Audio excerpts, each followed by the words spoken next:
The Horrible Gamers podcast may contain content not suitable for all ages. Listener discretion is advised.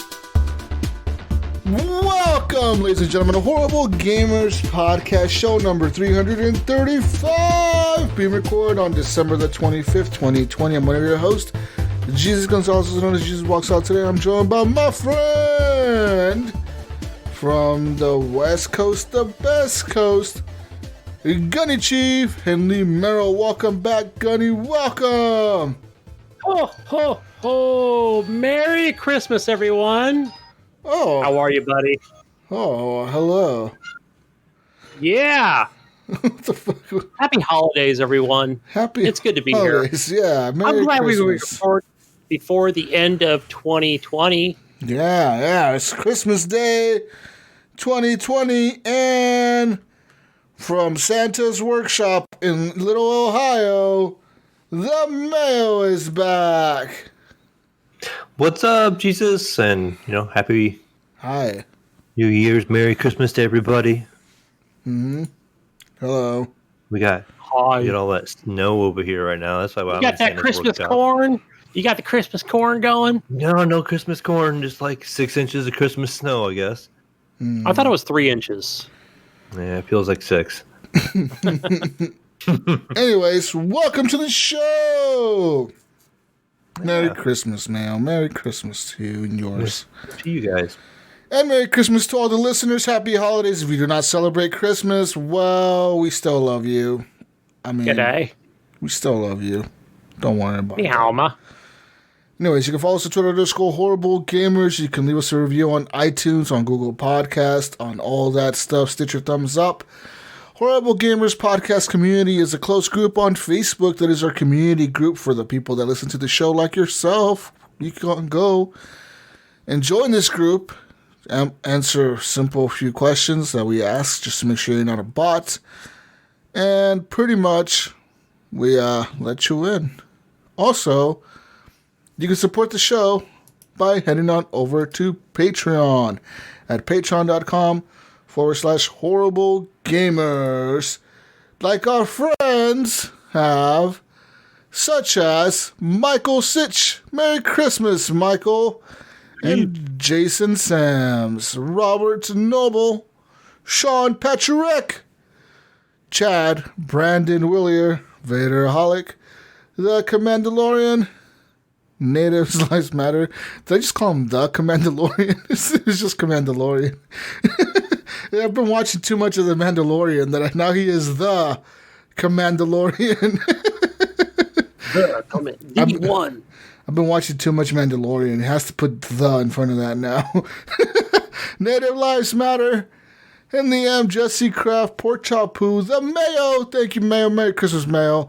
Robbie Wheat, Adam Sunday, John Jerome. Merry Christmas to you, John. Evan Tanaka, Jonathan Big D Hall. Merry Christmas to both of you. And last but not least, our friend Bill Garner II. He is number 2 because he can't be number 1. He's a loser. Number 2 sucks. Number 1 is better. Ha ha ha. Sorry, Bill. I'm just kidding. Merry Christmas, Billy.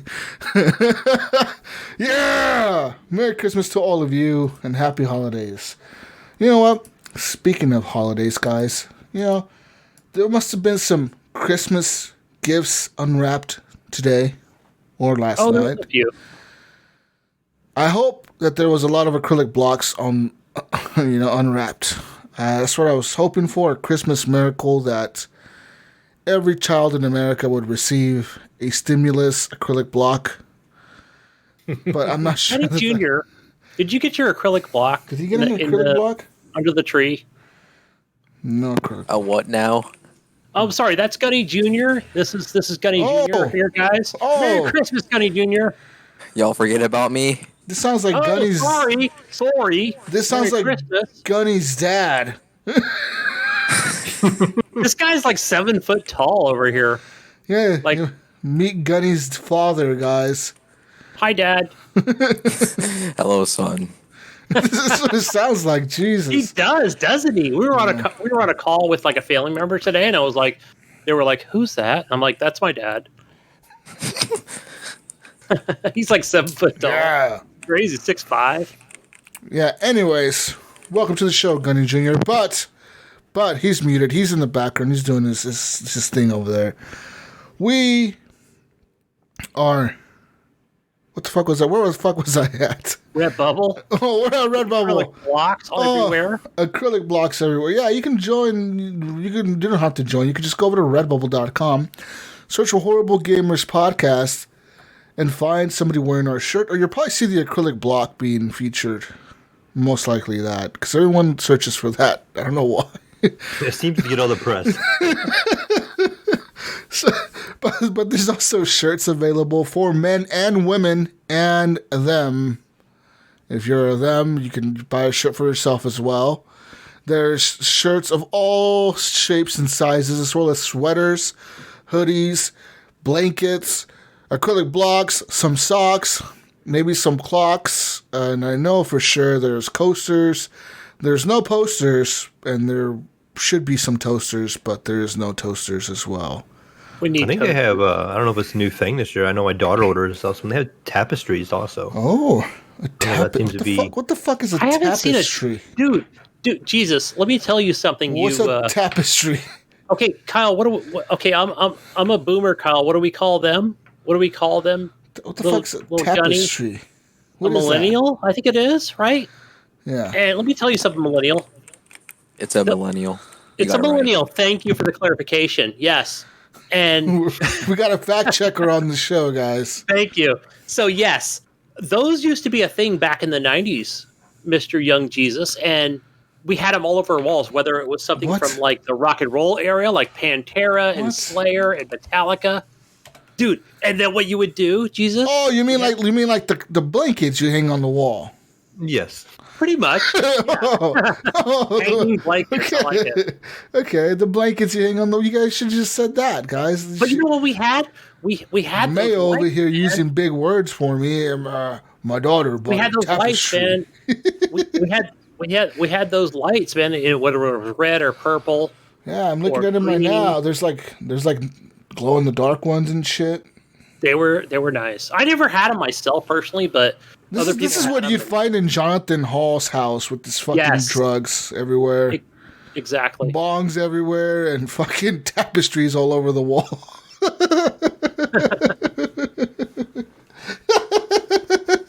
Yep. Just giving you shit, John. But John, you can put an HGP tapestry in your bong room, dude. You do it. Make us one, John. John. Oh, he will. You do it, John. Do it.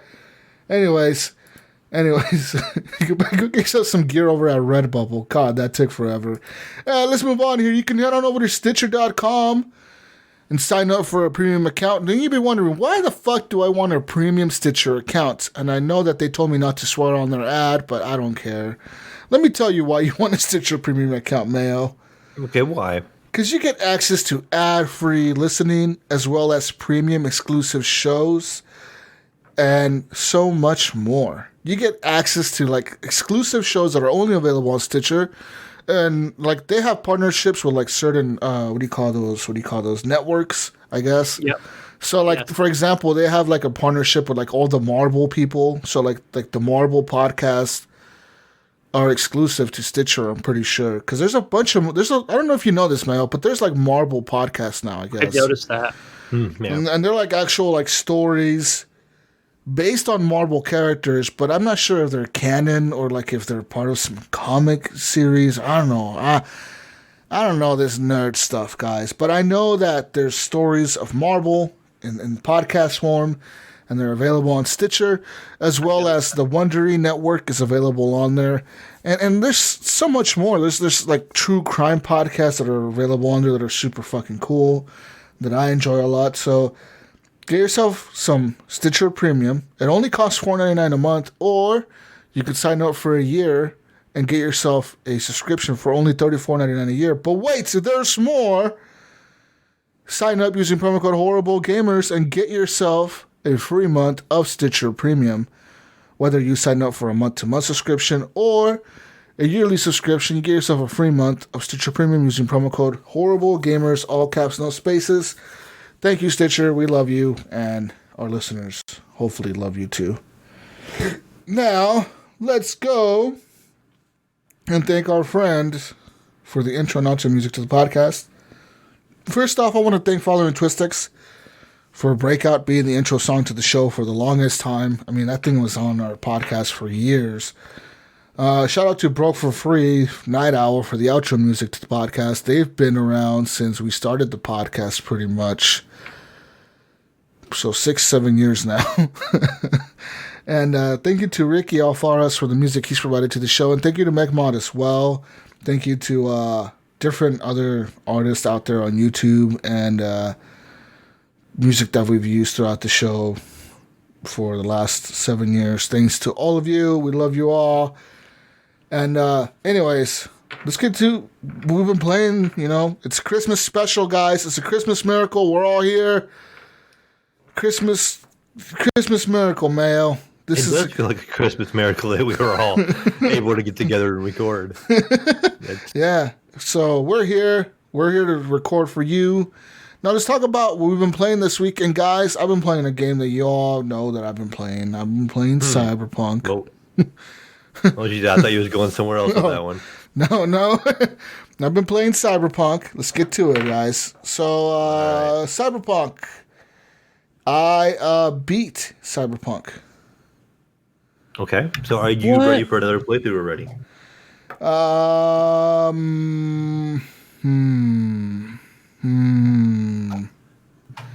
See, I don't know.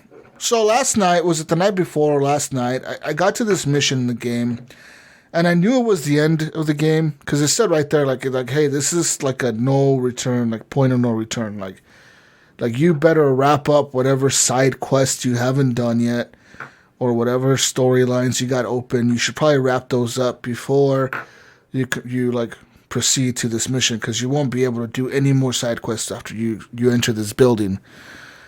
And I was like, So I was like, you know what? I'm going to go and do some more side quests. So I started doing more side quests. And then I was like, you know what? It's just gnawing at me. I need to know what's going to happen. So I just fucking went in there. I was like, you know what? Fuck it. I'm ready. I'm ready to see where this takes me. And I went into the building. And I had the craziest fucking ending. And I'm not sure if it was the good ending or not. I think there's 3 endings to this game. I heard there's 5. There's like 2 secret ones.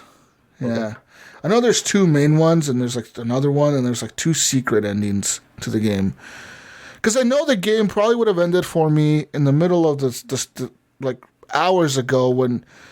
Spoiler alert right now. 10, 9, 8, 7, 6, 5, 4, 3, 2, 1. If you're listening to this, you're bound to get spoiled, so stop listening. Skip along, people. So there's a part in Pan Am's storyline. I don't know if you guys have met Pan Am or not, but Pan Am's storyline...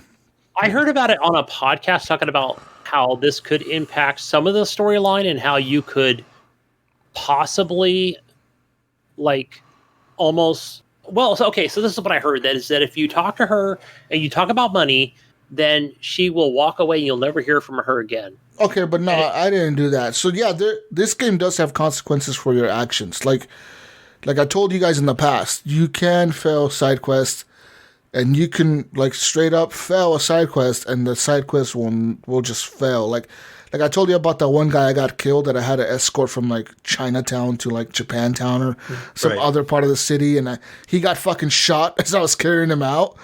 Yeah, like it was just over. The guy just texted me and said, "Hey, you dumbass, you got the guy killed. Now you failed, so I'm not gonna pay you. You fucking." That's failed. what I was going to ask you: is how do you fail like that? It just happens. It just happens. It's just done. Like say one wrong. Keep going with the game. Yeah, the game just keeps going. Like it just tells you, hey, this quest has failed. You don't get to see what happens next. You're done. Like this is it. Okay.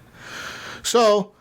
There's a part in Pan Am's storyline when you've done enough things with Pan Am. I don't know if you have to be a male V or a female V, but I'm a male V, and there's a part in that storyline where you romance her kind of, and you guys kind of like get together sort of, but then she asks you to leave with them, and she's part of the L whatever the fuck are they whatever the fuck the Desperados or whatever the fuck their group is called, their biker gang is called, or whatever their group clan thing is called.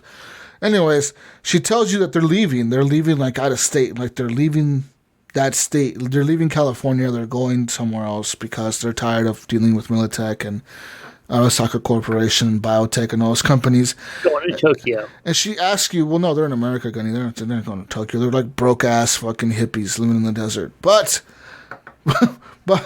she asks you to leave with her, and then you tell her, like, no, I got this fucking thing in my head that's killing me. Like, I need to get it fixed. And she tells you, like, she can help you get it fixed, that you guys will find a way to get it fixed. You guys will figure it out. And I believe at that point in the game, if you make the choice to leave with her right there, the game ends for you right there. Like, I'm pretty sure you just leave with her. And then the game shows you some cutscene and the game ends. And that was hours ago for me. That was like maybe 30 hours ago for me, 20 hours ago for me. So I know that there's, in the ending that I got, what's a little fucked up, you know, that I don't know if in the end V can survive. I think you have to make a choice. You either have to make a choice whether Johnny's going to take over and survive, or V is going to take over and survive, or neither of you take over and survive. I think you could just make a choice. I think suicide is an option in the game. I know that was something that came up at the end of the game. Like I was talking to Victor, and he's like, "Hey, look, man, I know, like, if you just want to end this, there's a gun right there. Like just, you know what to do. Just pull the fucking trigger, and that's it. Like, you're done. You don't have to deal with any of the decisions, anything. You're done. You know." And then, like, it's a pretty sad ending. The ending I got, I don't want to spoil it for you guys, but it was pretty sad. Like, I thought it was gonna be like more happy because I thought I was making the right decision, and when I realized that I didn't really make the right decision, it fucked with my head. I was like, that's fucked up. Like, I should have known that I was gonna, like, this was gonna happen. I should have known better. Like, but no, I didn't know better. I should have known better. I should have made the other choice. But then, like, the game ends, and at the end of the game, like, you got all the people in the game calling you. Like, they call you and leave voicemails or whatever on your phone. As the credits are rolling, they're all calling you. And apparently, depending on which ending you get, they all say different shit. And based on the relationship you had with him throughout the game. So, like if you knew them, if you had a relationship with him, if you failed a side quest with them, if you did a bunch of side quests with them, they all call you and they talk to you about whatever. Like, hey, V, we miss you, or whatever. Like, hey, man, like, I hope you're doing well. Like, I can't believe this happened, or whatever, you know. And they're all leaving voicemails, and it was kind of like fucking sad, you know. But at the end of the game, at the end of the credits, the game asks you, like, if you want to continue playing the game, you can.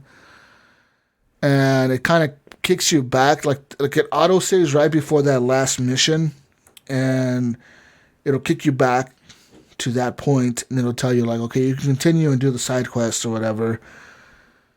And then I wonder if I could do all the side quests now and then still go back and get the other ending, which I'm pretty sure I could, because the mission prompt is right there. Like, it tells me, like, you want to do this mission, it's right there. So I wonder if they do that so you can just experience the endings back to back to back if you really want to, you know? Like, if that's what you want to do, you could do that.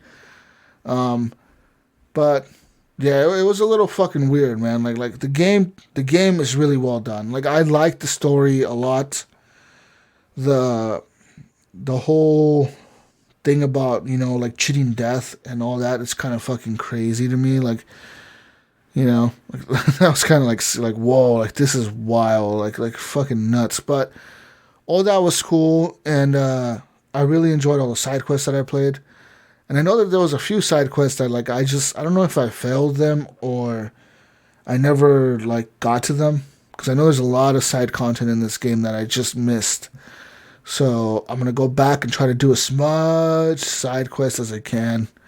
We'll see what happens, though. I mean, that's crazy just to hear you talk about this, and some of those spoilers that you talk about, where I just finished the prologue myself, and yeah, it's like, okay, I know that what they're telling. I don't want to spoil it for anybody out there. Anything that just happened prior to that prologue, maybe some of you can figure it out, but it's crazy to think that, you know, meeting Johnny Silverhand and kind of how I'm going to go forward going with this, and side quests with the Pan Am and other ones that were, you know, maybe not as long, but for me, it's the adventure, Jesus. I think, like, that's where I'm really, you know, intrigued, and I want to know more about this the other side quests, such as Pan Am with her. Yeah. And there's a lot of cool, like I said, people think that it's just the city in the game. There's a lot more. There's a whole desert area in the game that's like outside the city that has a lot of shit going on in there too. The game is very deep, man, and it goes a lot of different places. Like it goes from like political corruption to fucking police scandals to fucking all kinds of shit that you get yourself into, like random fucking side quests that just kind of you just fall yourself into a side quest, and now you're doing all these missions for this person, like randomly, like what the fuck? How did I end up here? And you end up doing like a whole 10 hours of side quests for somebody. And that's what I noticed the other night. I was playing around and I got involved in a side quest, and I ended up playing that for multiple hours, I think. And then I'm going, I'm not getting any of this campaign done, Yeah. And I finally kind of stopped doing some of the side quests, but I know one of them was one of the ones for the taxi cab that talks to you. Oh, yeah, Delamain. We have to go catch his cars, and so I'm just running all over the city, going to new parts of the cities and getting all the people calling me as I'm driving through trying to track down these cars, and I ended up like outside of that garbage area, which was kind of neat. It was like a landfill. Mm. It was kind of a neat environment and stuff like that, and just the different little things they did with the cars, like how you talk to them, and each one of them had their own little unique situation. Yeah, they all like there's like a suicidal one you gotta like talk off the ledge. There's the one that it's like all like sad in the dumpster. He's like, "Oh, just kill me." Yeah, the one that had the gang with them. Yeah. Now with our listeners here, I know that. Okay, so me and Mayo talked twice today, earlier today and later today, just prior to Jesus coming on before we recorded, and Mayo's kind of giving me a little bit of this. These side quest things, and I'm like, man, this is really intriguing because a lot of things I didn't know. I've been avoiding a lot of these, these YouTube videos and just things on, spoilers and just other side quests and things. And it just, there's definitely a lot to this game, and I want to do a little crafting. There's a lot of... I love side missions. Yeah, I'm all about it. The crafting is pretty cool, man. I crafted some cool shit. Like, my handgun in the game, I have this revolver. And that thing is OP, dude. Like, I shoot people in the head, and their head explodes. Like that shit is, like, super, like it's like I'm not afraid of anyone, really. Dude, but don't get me wrong. There's enemies that I've come across that I just can't fucking kill. Like, I just have such a hard time, like... I don't know what it is. They have like some special armor or something that's against pistols or something, because I can't fucking kill them. I'm like, what the fuck? You're so powerful, dude. Like, how the hell do you not die? I noticed on the mission I did today, if you scan the enemy and it tells you on the bottom of their screen, they'll say like they're weak against fire and they're good against this and that. I can't remember what the examples were, but it might tell you there. Maybe there's something that's in your gun. I remember too, like when you get to play Johnny Silverhand, the very first time you play him, when you have his pistol, it reminds me of that because you were just like blowing heads off with that thing too. Yeah, that thing is like super OP as fuck. Like you just boom, boom, boom, boom, and I didn't even finish the skill tree. Like I did not like. There's so many skills that I can still unlock and open and figure out what to do things with. So like I said, I'm kind of intrigued to go back into Night City and see what side quests, I can get myself into. Because I've done some pretty shady shit in Night City. Like, I've killed a lot of people, and I don't even know, like if my character is good or evil. Because he's doing it for, like, a good reason sometimes, but sometimes I have no other choice but to kill these people, and the people get mad at me that I killed them, and I'm like, well...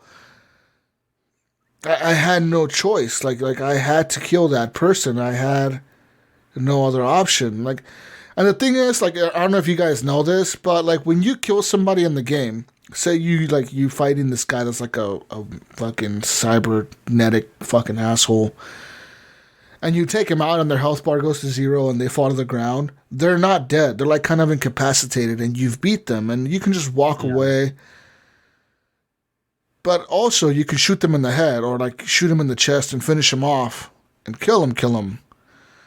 And there was a few missions that I did in the game. Like, either there were both main story and side quest missions that I did where I fought somebody And then I finished him off, and the other character that was with me was like, "Hey, man, you didn't have to finish him off. I didn't want you to kill that person. I wanted that person alive." And you're like,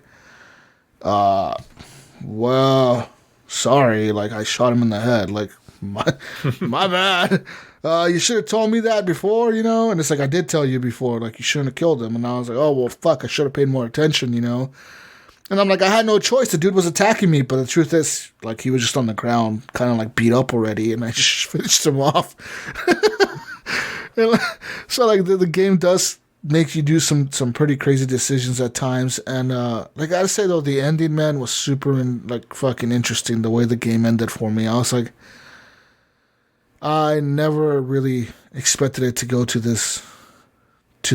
Like I was like, what the fuck? I can't believe this just happened, you know? Anyways, that's enough Cyberpunk for me. I look forward to seeing what CD Projekt Red does to add to this game. Like, how are they going to add extra content to this? Are they going to add a whole new, like a Johnny storyline, or like a V storyline, or like somebody else, like a new character storyline? Because, like I said, at the end of the game, it's kind of like all or nothing. You either die or you live or whatever, you know? It's like you have to choose who lives and who dies in your body. And I'm not sure there's a good ending either way the game ends. I'm pretty sure it's all dark. So, I don't know how the DLC is going to be done in this game. If it's going to be set before V gets the fucking chip in his head, but then... Probably. But then that would mean your DLC would have to be like set in between that montage where you lose all your shit and then you're partying with Jackie and shit. It has to be set in that area then if they set the DLC in that area, you know. I hope so. Then it gets to make sense, because then you get to know a little bit more about Jackie and his relationship with V or whatever, because you don't really get to explore that in the game. It kind of just, he's there and next thing you know he's getting shot. That's the kind of thing that disappointed me in it. Like, I thought that was way too early in the game. Yeah, it was there like, was no real fuck? connection there or anything, really. Yeah. And I'm just like, what? You know, kind of thing. Again, listener, spoiler alert, because I'm going to speak about it too. As far as me finishing the prologue, so go ahead and skip ahead a couple minutes or 5.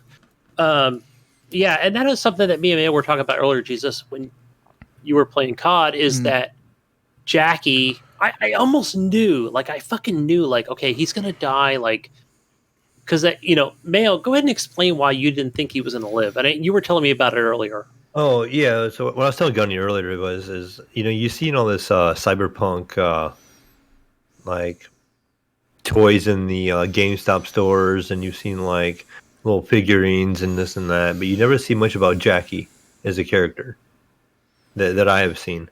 And so I'm like, I wonder if he's just like not a long-term character, because he's just like missing out of most of the little action figure stuff and all that kind of stuff. Mm-hmm. Yeah, so it kind of didn't surprise me. Like once he died, I was like, oh, this makes sense why they don't really push him, because I would have thought you've seen a lot more stuff as a Jackie figurine, because you know the way it was going early, he's like your like right-hand man, like you're talking to him like all the time. You know, and I'm like, you're not going to GameStop, you know, when I was doing some holiday shopping here, they had some figurines that were Cyberpunk and none of them were Jackie, you know, and I'm like, well, that's kind of interesting, you know, and then, you know, seeing some other things, you don't really see much of Jackie, and I was just kind of like, huh, you know, and then it made complete sense when he dies in the mission, you know, so. But,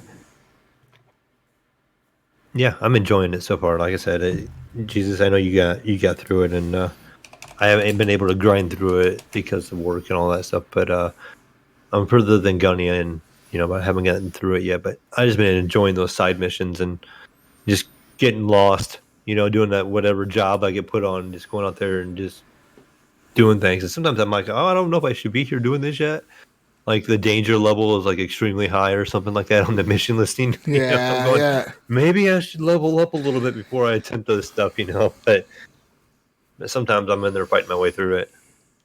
Yeah. So, that's Cyberpunk, people. I mean, I really like the story, and I fucking love the game. I really do enjoy the game. Like, the game is so fucking cool to me. I love the setting. I love the city. There's just so many things about it. But it is short compared to The Witcher, I guess. If you look at it that way, it is shorter, but What? How many hours were you in when you reached the end of it? I don't know, man. Like 40 hours. How many? 40. Yeah, about 40. Yeah, because See, like I've played 40. It says total playtime 42.9 hours. So yeah, it took me about 40 hours because the ending takes about 2.5 hours to beat the end of the game. Like the whole ending. I mean, like fighting the bad people, whoever the fuck you choose to fight, and all that takes about 2 hours to do all that. So yeah. Everything I do in this game, I feel like it takes a long time. Like it's a commitment when I sit down and play. Like I know I'm going to be playing for the rest of the night because there is no quick hop on, do one mission and hop out. You know, I'm going to play for a half hour because I have a half hour free time.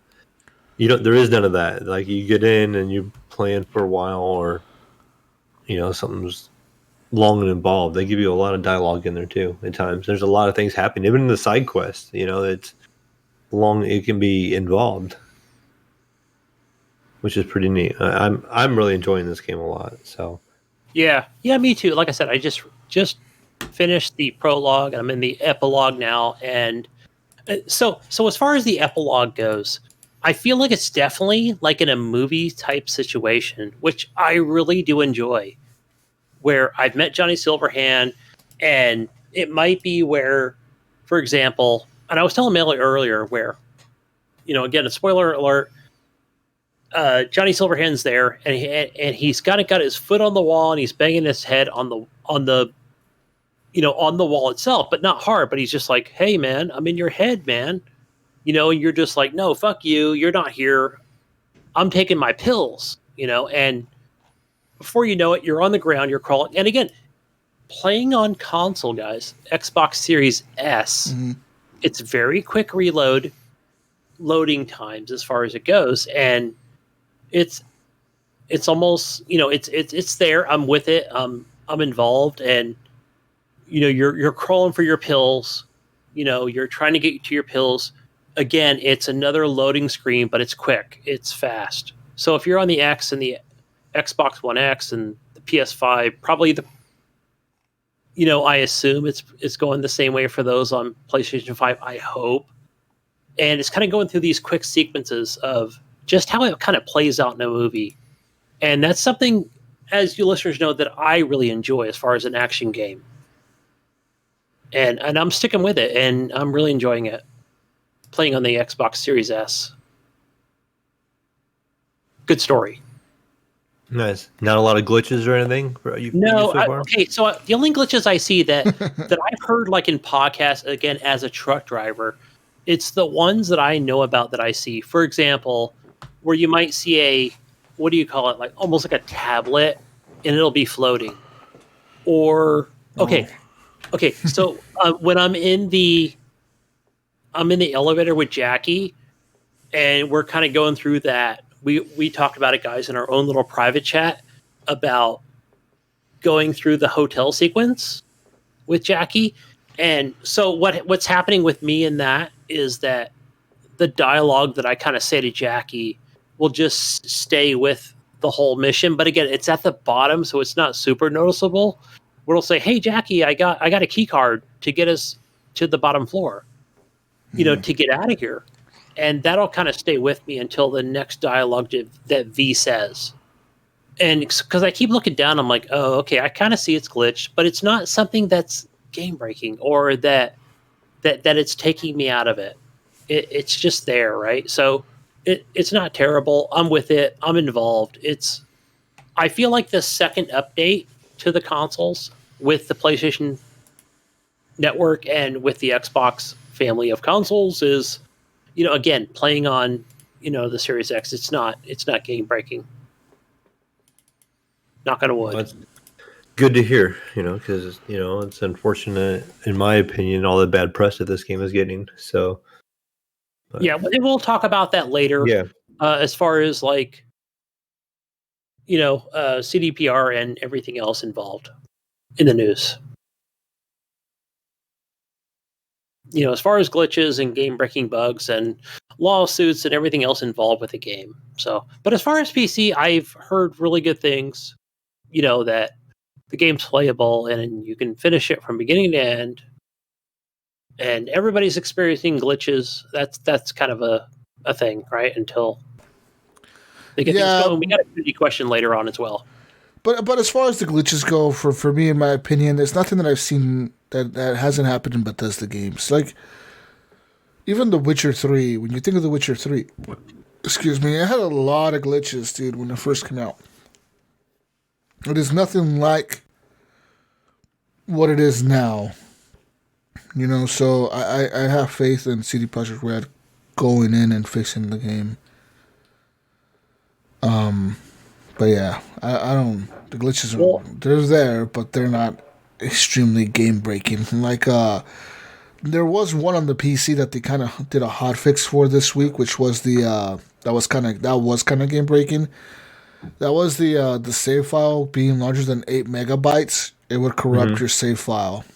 Now, what I heard, Jesus, was that now it's possible that if you crafted a lot, or if you did I think I want to say it's called not a cheat, but maybe more of a, what's that word I'm thinking of as far as something similar to a cheat, but it's more of a glitch? I'll think of it later. I know I can never remember the name of the damn thing, but a hack, maybe a hack or a cheat, or there's another term for it as well. Gunny? Why are you hacking the game? I'm not hacking it, man. And you know what? I have not even Googled that because I don't want to fuck my game save up. And I have not had any problems with game saves. It's saved just fine, and I've done manual saves. On the consoles, it was fine. It was the PC version that would corrupt your save file on the PC.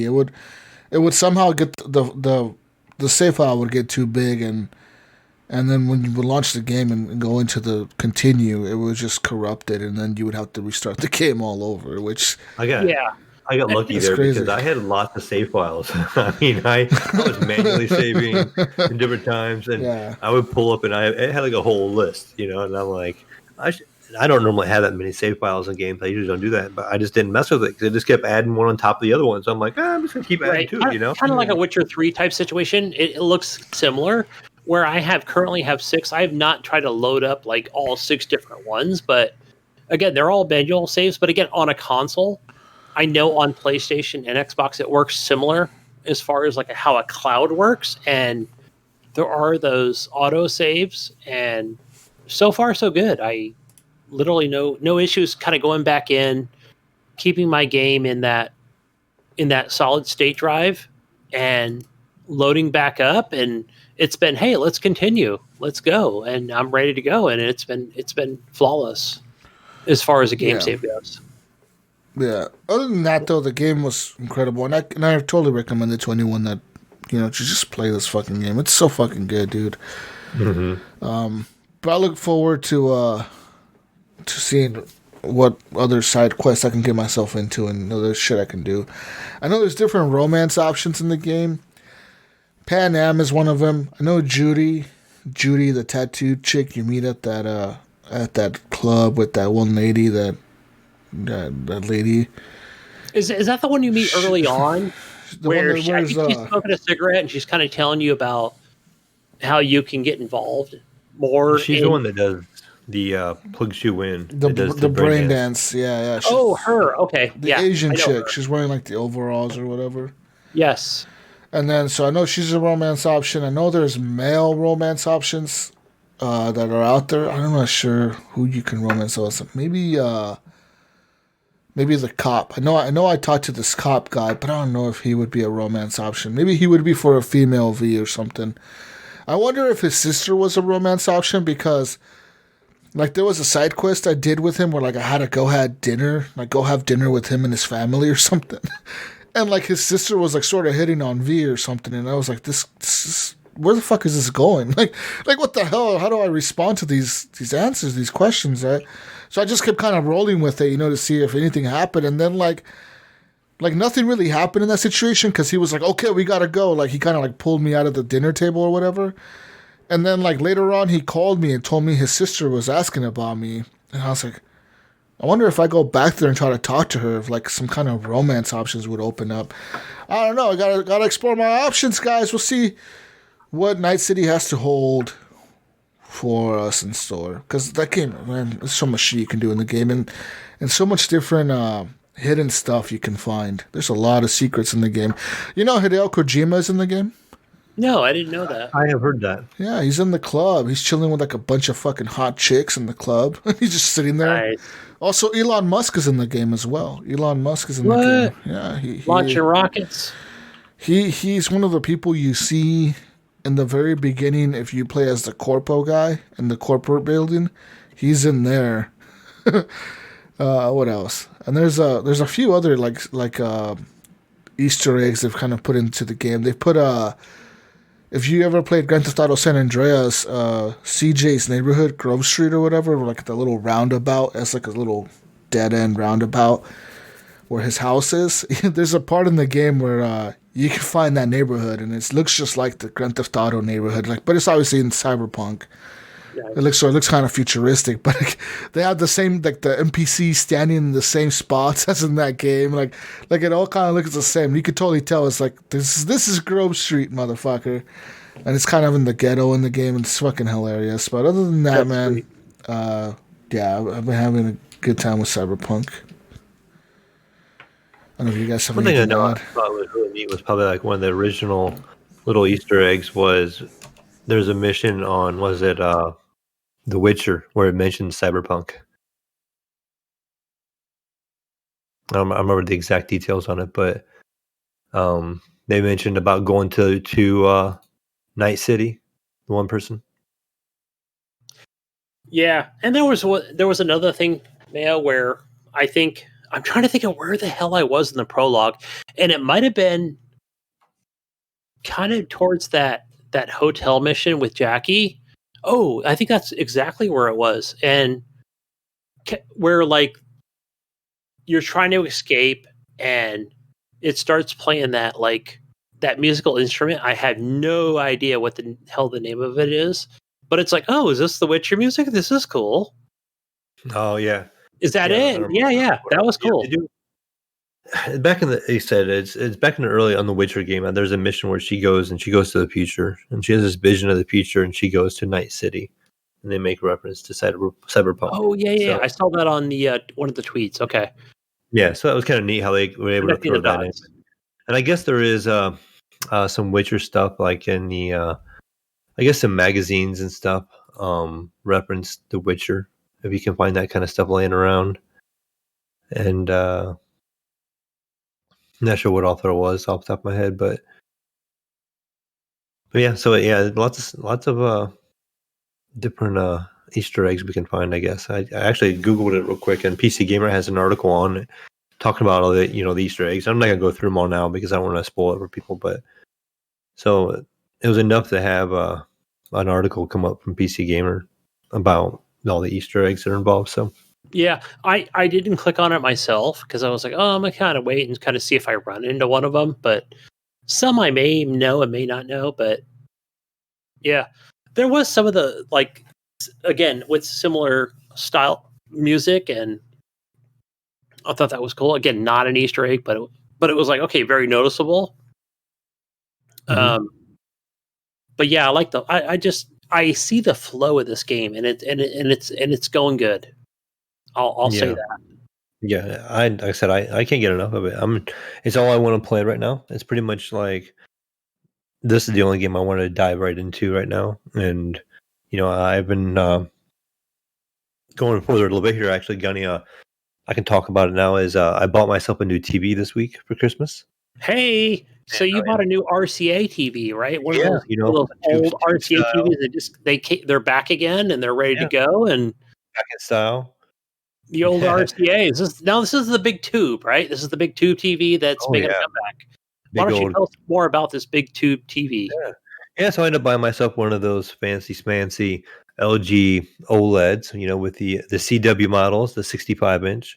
You and everybody else. What is up with you and Bill Gardner and everybody else and Leahy and everybody? Everybody's buying these LG OLEDs. I Oh, well, I wanted one for a while, and I kept seeing them in the store, and I'm like, yeah, that looks so nice, And so finally, the other day, I woke up the one morning. I woke my son up. I'm like, we're going to buy a TV.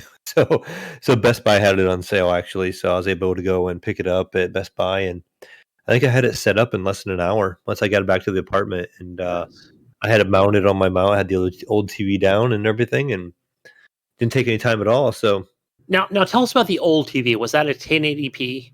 What no, was it? it was a 4K TV, but it was a Vizio, and it was one of these. It was like a $300 or $400 4K TV, like a Black Friday special TV. That it it was an okay TV. I mean, it did its purpose and did its job, and it had the internet, and so it could do apps, and I had my Voodoo and my Netflix and all that kind of stuff on there, but. And it looked good, but I didn't use it as a monitor. Like if you tried to like hook my computer to it, it just did not like it very well. It had like a little bit of a delay, and it just didn't really work all that great with it. So Now, Mayo, I've never had a regular 4K TV. I've experienced it briefly at like a Best Buy. But tell me, so how does that work going from like a regular 4K Vizio to like an LG 65-inch OLED?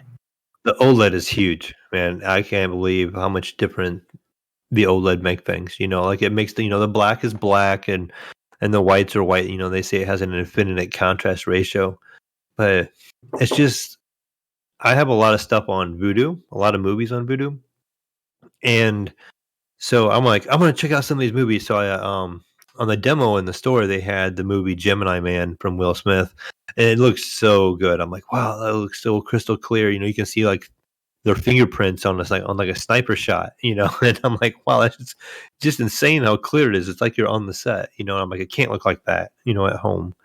And so sure enough, I loaded the game up, and because I own it in 4K, Dolby Vision, with all the bells and whistles with the HDR and all that stuff. So sure enough, we watched the movie, and it looked like you were on set. I mean, it just feels like you're going to almost expose the movie because it's so crystal clear.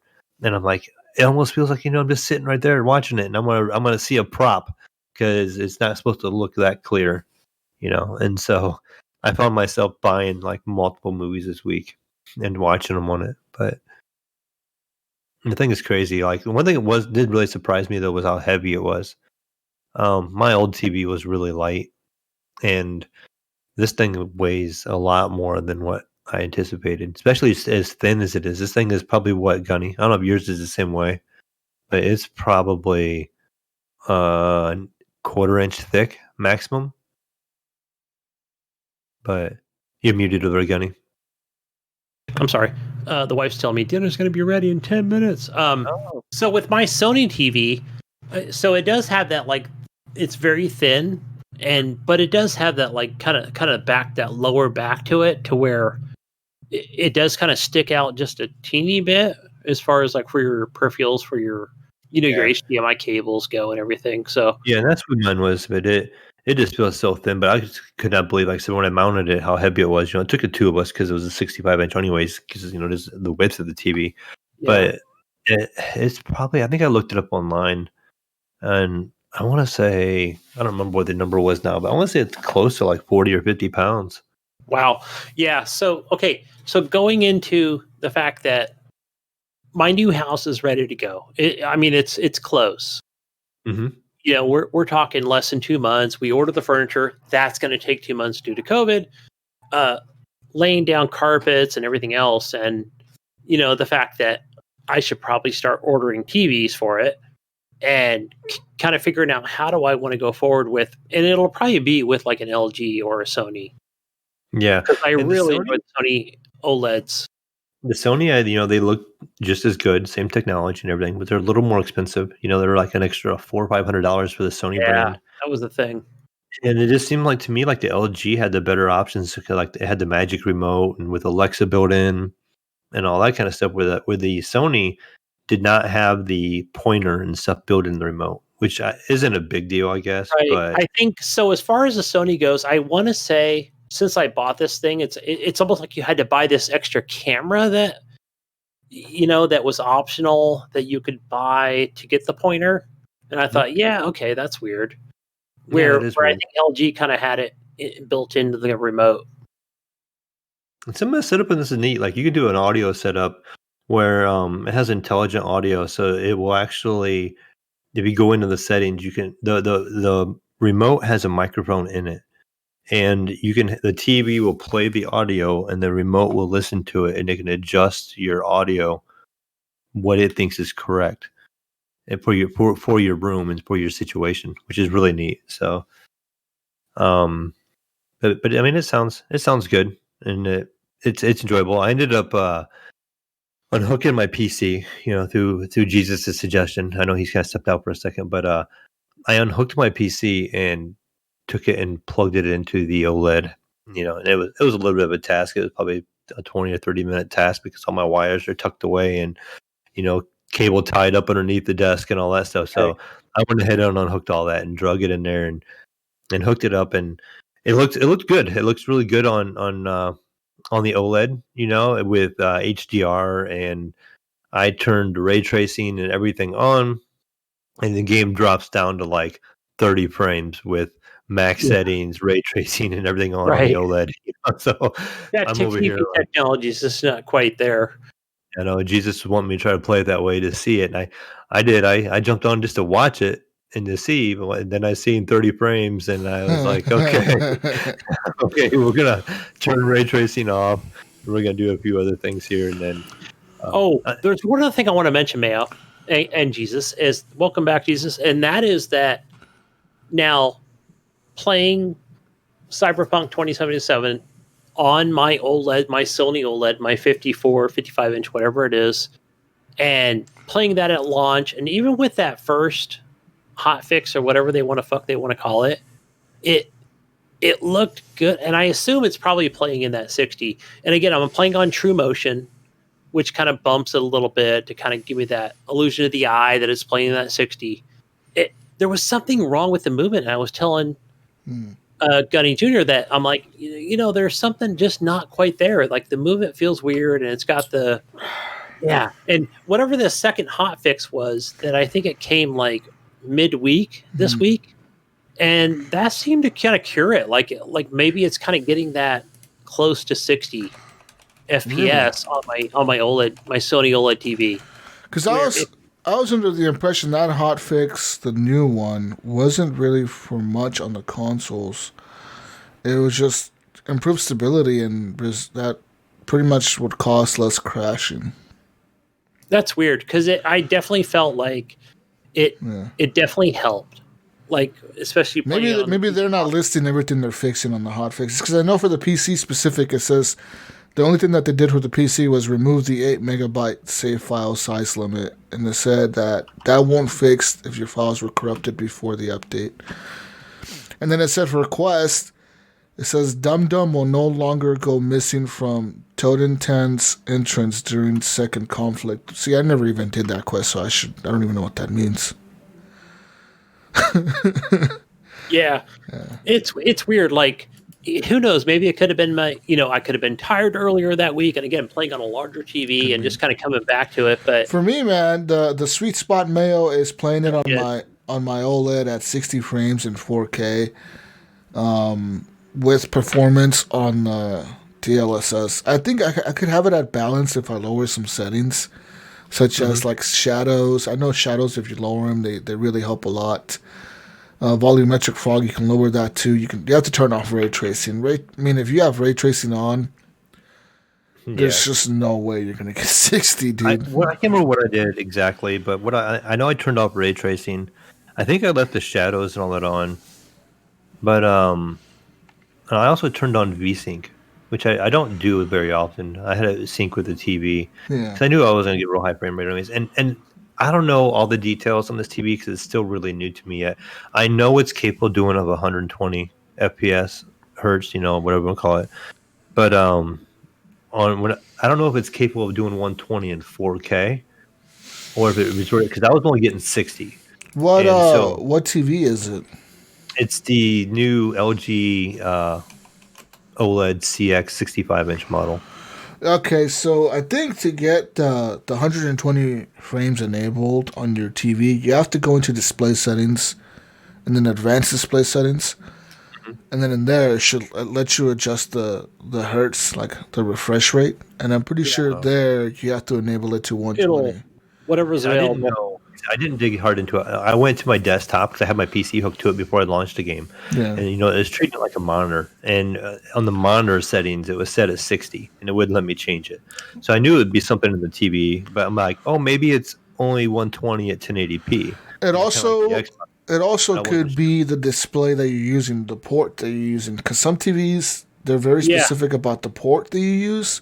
Yeah, so well, this has two of the HBI or HDMI 2.1. Yeah. It has two of those, and then it has a regular port. So I was using the 2.1 port. Yeah, it has to be the 2.1 port. I'm not 100% positive it's even a 2.1 cord.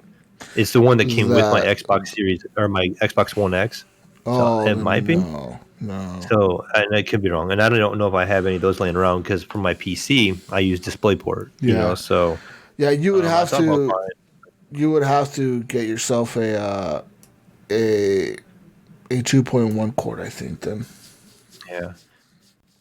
So I'll probably be my next purchase. I'll probably just buy one of those to make sure and see. Yeah. But get them on I had no Amazon problem. I knew the game wasn't going to run much more than 60 anyways. On that TV at 4K. Yeah. So I was happy with that little bit there. And like I said, when I turned on VSync, it never dropped. It was always at 60 frames, whatever the setting I had was.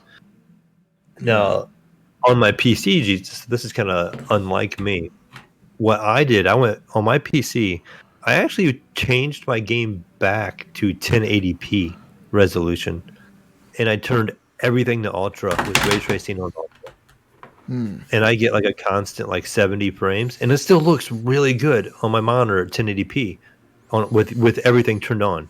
So it's kind of like that balance. If I could turn ray tracing and that off, I can play in 1440 and get 60, or I can go back to 1080p and turn ray tracing and all that on ultra, and the game gives me 70 frames and still looks really good. So I actually have been playing the last couple times when I played it on my PC. I've been playing it on the 1080p on Ultra. And I didn't know there's a big difference at all. Usually that stuff bugs me, and I'm like, oh, it's 1080p. It's so blurry. Actually, fun fact, the other day I actually lowered. So I went into my display settings and I changed my display to 1080p 120. And I was getting the 1080p one. What is Gunny doing? What is he doing over there? Is Gunny eating dinner? What the fuck is he doing? Yes, I think Gunny is eating dinner, and we have a picture of his table. Yeah, we're getting a live feed of his fucking dinner table. This is really weird. But yeah, anyways, we'll continue with the show, I guess. This is what you get when you record on Christmas, guys. Right. What the fuck was I saying? Oh, yeah, I changed my display to 1080p at 120 because my TV could do 1080p 120, but not 4K 120.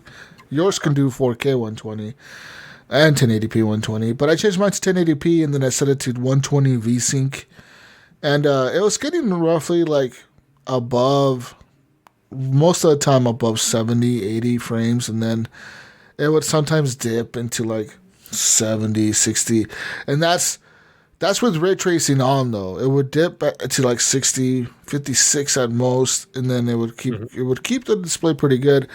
And the ray tracing in this game, it has to be some of the best ray tracing that I've seen in any other game. Yeah.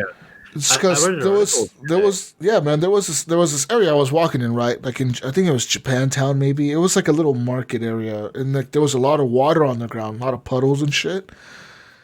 And I remember I walked around the corner, and there was this huge puddle, and there was a neon sign on the wall in front of us, and it was reflected on the puddle perfectly. I was like, holy shit, that looks fucking real. That looks fucking insane how good that reflection is. But then I turned off the ray tracing to see how much of a difference it would make. And yeah, you could still see something being reflected on the puddle, but it was really blurry. It was it was just a tint of the light. Yeah. Yeah, if the color of the light was yellow, then you would see a yellow light being reflected on the puddle. But then if you turn on ray tracing, even on medium.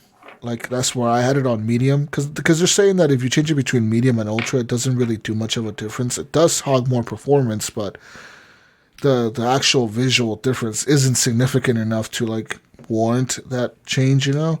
So if you have it on medium, you're going to get the same benefits that you're getting on ultra with the ray tracing on Cyberpunk. But yeah, playing with that, I was fucking with that ray tracing with that, and I was fucking with all the settings with the lighting and all that. And even without ray tracing, the game looks incredible, but with it on, it looks insanely good. Now, I wonder when the next-gen updates come, Mayo, if Cyberpunk will get ray tracing on the new consoles. I doubt it. I don't think so. It's such a hit, you know. Yeah, that's such a... Like, if right now they could do 30, you know, in 4K or whatever that they were displaying at, could you imagine, like, bumping up the resolution and everything else in the game, not just the resolution, but like the fog, the rain, the clouds, the lighting, the shadows, and then you're bumping up the fucking what do you call that, the ray tracing. Then that's gonna take a lot of resources, you know, and I don't think people are gonna be able to do that. Yeah, it's gonna be rough. Not even at 30, dude. Like, it would be. It would be a miracle if they could pull it off at 30. God damn, that looks good. Fuck you, Gunny, you asshole. Yeah, he's over there, like, showing us the dinner plates and everything. Yeah, he's over here showing us dinner plates. God, no, that looks fucking delicious. Anyways, like I want to fucking order some food now or something, man. Like, I'm fucking hungry, man. Oh, God. But, Jesus, I was going to throw out here real quick. I saw an article today, and I actually just sent you the link to it. There is actually a hidden ray tracing mode in this game. It's called cinematic. Oh yeah, RTX. the cinematic. I've seen that. Yeah. And so in the article, there is a how to get to it on Steam. You have to go into your game settings or on Steam and go to properties, and you, just like you would enable yourself into like a beta. Yeah. Under the settings, you type in the ray tracing cinematic _RTX. Yeah, I think is what it is, and it will give you this option in the game. Now, as far as from what I'm seeing with the cinematic ray tracing and the actual high ultra ray tracing, I don't see much of a difference. Do you? No, like I haven't. Like, I'm looking at it now, even on the photos that they have, and it doesn't seem like that much better. Yeah, and what's Psycho RTX and then cinematic? That's crazy. Yeah, Psycho RTX is that's the maximum you can set. Everything in the game has like a ultra, and then it has some settings have a psycho setting that you can set it to. So. Oh, see, I didn't even do that far. I think all my stuff's on ultra. Yeah, there's like only a few though. I think maybe like lighting is one of them you can put on psycho, and then what else? RTX is something you can put on psycho. Usually I check for all that. Usually I make sure everything's turned all the way up. That's too much.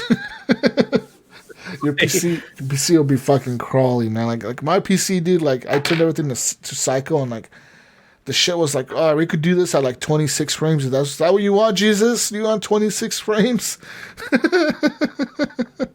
I was like, oh, fuck, I guess. I have to turn shit down, I guess. Fuck. Almost unplayable.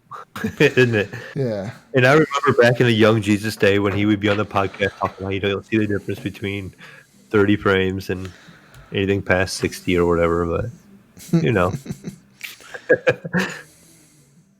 Yeah. I got you fixed. You got that as cyber enhancement. Hell yeah. But enough cyberpunk talk. Let's move on here and discuss what I also been playing this week. I've also been playing some Call of Duty, Mayo. And, I'm just talking today. Yeah. I think you might like it. I don't know. This one is not anything like the last one. Like, it is sort of, but not really. Like, it's cool. It's a cool campaign, but it's nothing like the last one. It's way different. But as far as the multiplayer and everything else, it kind of feels the same. It might feel a little bit different with the perks and like there's no doors in this one. It feels less tactical at times. You know, it feels more run and gun. But playing this last night, I ended up buying the season pass. I don't even know why. I honest to God, don't know why. I think I was just really drunk, and I was like, I got points in my account. I could afford this, and I just pressed buy, and it bought it. So I got the new character. It's a new operator. I don't know. I don't even know his name. He's like some like one eyeball having character. But other than that, whatchamacallit, there's been new maps added to the game. So there's one that's really, really, really bad. I don't like this map at all. It's just, it seems to me more like a Halo map. Like they totally copied some Halo map. I don't know which Halo map, but I swear to God I've played a map that's just like this in Halo. It's called ICBM in the game, and it's a very tiny map. You're inside a nuclear silo place, and it's a circle. It's a very small circle, and there's the top level. There's a little pillar, like a little like platform you can climb up in the middle to kind of be above the fucking everybody. And then there's an underground under the middle. Like there's an underground under the middle part of the map. So like it's a very tiny map, and like pretty much it was just like spawn die, spawn die, spawn die, spawn trap, spawn trap, spawn trap. Like it was such a bad design of this map. Whoever came up with this map should get fired from Activision because it was such a bad design. Like it really is. It's fucking trash, dude. Like you don't even have a chance. Like there was this guy. I was in one spot of the map, and these guys kept spawning. And I was just shooting them as they spawned. Like they didn't even have a chance to like run. They didn't have a chance to move. Like not even move. It was just like literally you appear on the map, and I was shooting you. And they just kept appearing in front of me, and I just kept shooting them. And I'm like, wow, like, like who the fuck approved this stupid design of this map or these spawn points? You know, like the spawn points are all fucked. You know, and it was just really, really bad. I don't know, Mayo, but that map was fucking shit. There's other maps. There's a new map called the Raid, and that's a map that we've seen in Modern Warfare 3. That was a map like in this mansion, this like super high-tech, futuristic mansion. That was in Modern Warfare 3, I believe. Either Modern Warfare 3 or Advanced Warfare, but I'm pretty sure it was Modern Warfare 3. And then there was there's another map that they've added as well, and I haven't played that one, but there's a couple other maps they've added. Oh, like a mall? There's a mall map, like you're inside a mall or something. I forget what I think it's called the Mall or something. Wow, what a unique name. Right. But yeah, so there's a mall map. Also, now that if you bought the season pass, ladies and gentlemen, if you have Modern Warfare and Cold War, you'll notice that both of the games will be on the same launcher. I don't know if it's like this on the consoles, but on the PC, when you launch the game, they're all in the same main menu. It's kind of like the way Battlefield does their games now, where like when you launch Battlefield, it shows you all the battlefields, and you can launch any Battlefield game from that menu. You can like say if you're playing Battlefield 4 and then you want to switch over to Battlefield 3 or whatever, Battlefield 5 or whatever, you can just switch over whenever you want. Similar to that in this game where like if you're in the main menu, it asks you if you want to launch into Modern Warfare, into Call of Duty Warzone, or into the Cold War multiplayer zombies. And so it's all in the same menu now. And at the same time, the Season Pass, like I was saying earlier, the Season Pass is like cross progression. Like like if you buy it on Cold War and you play it in Modern Warfare, it's the same Season Pass. I think you get the same, like you're ranking up that Season Pass no matter what game you play. Even if you play Warzone, I believe you're still ranking up the Season Pass, because I believe the Season Pass is really for Warzone, right? But if you play the multiplayer, it ranks up like that too, I think. So, but yeah, because they always have like these challenges on this Season Pass thing. They have these challenges where like get 3 kills with the rocket launcher, get 5 kills with the sniper rifle, or fucking whatever. And I'm pretty sure like if you go into Warzone, they have other challenges like land near the gulag or whatever, or land in this part of the map or whatever. So there's all that. I think there's a new map in Warzone. Or I'm not sure if it's out yet, but I've seen the leaks or I've seen the announcements or something. some kind of island. I forget what the island is called. It's called something island. I don't know. Either that or Warzone is getting expanded, like the map is getting a new area to it. It's one of the two. I don't fucking know which one it is because I don't play Warzone much anymore. So I'm kind of lost on all that. But yeah, like I have no interest in playing Warzone anymore. Like it's just kind of like it's almost like what happened with what's that other game I used to play a lot? Like Apex Legends. Like I was really into Apex for the longest time. I fucking was into it. Like I love the season passes. I love playing the game, and then all of a sudden I kind of just fell off, and like I just didn't have no desire going back. Same thing.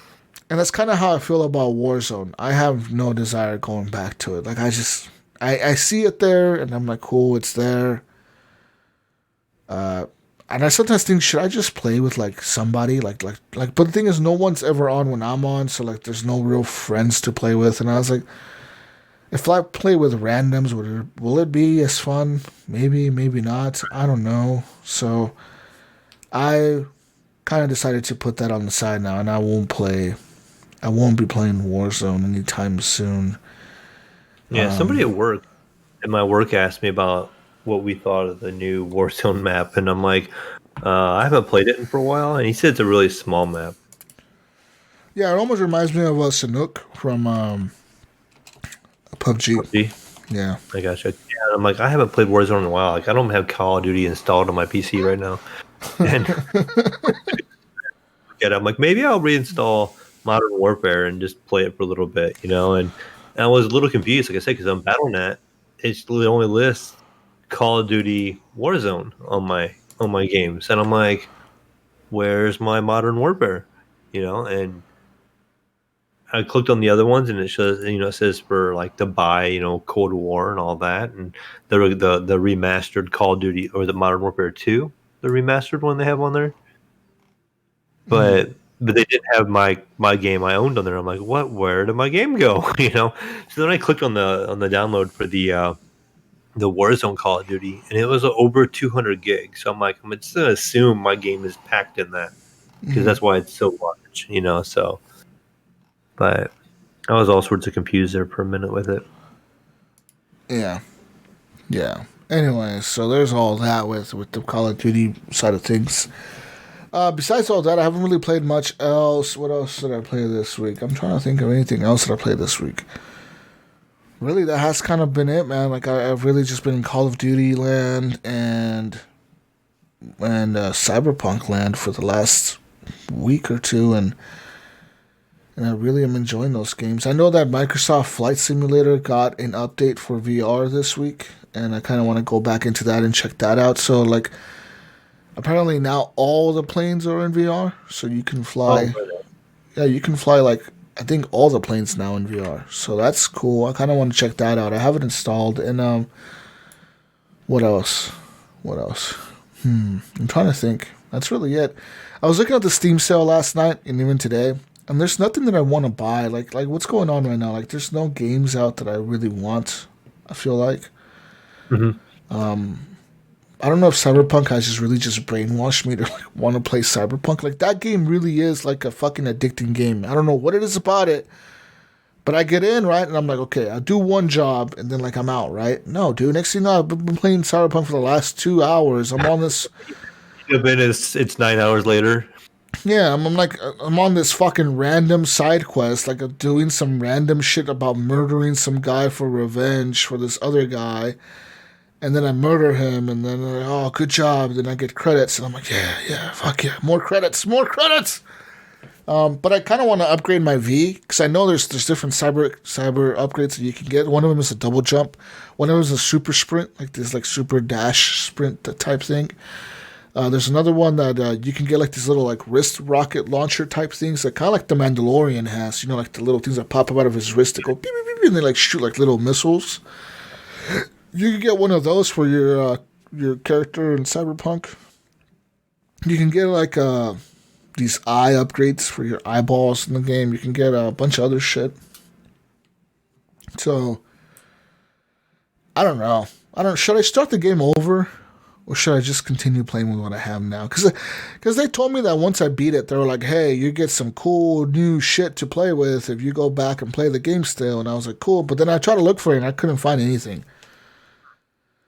Yeah, it's a tough one because if you start over completely, will you lose your save? I'm assuming, right? Yeah. So, I mean, how much different is the game going to be? You know, yeah, there is decisions that you make that will change.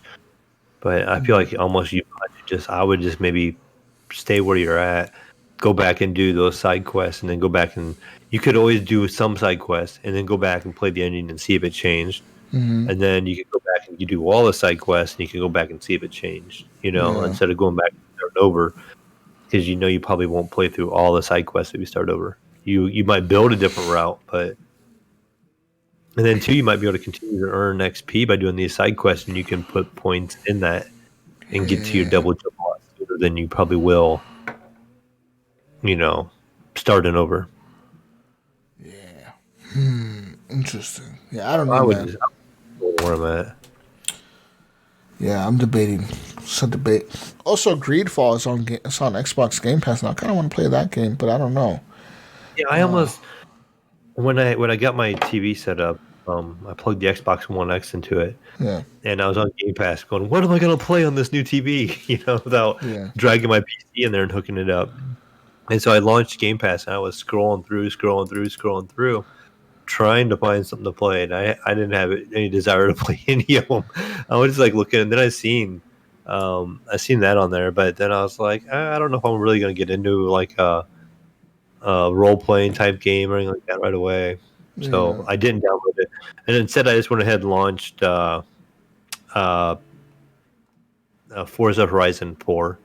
Because I knew that game had HDR, and I wanted to see how it looked, you know, and see how it, you know, the frame rates and all that kind of stuff was, where it was like locked to 60 or whatever, you know. And so I played around with it, and it looked really good with the HDR and everything on. So,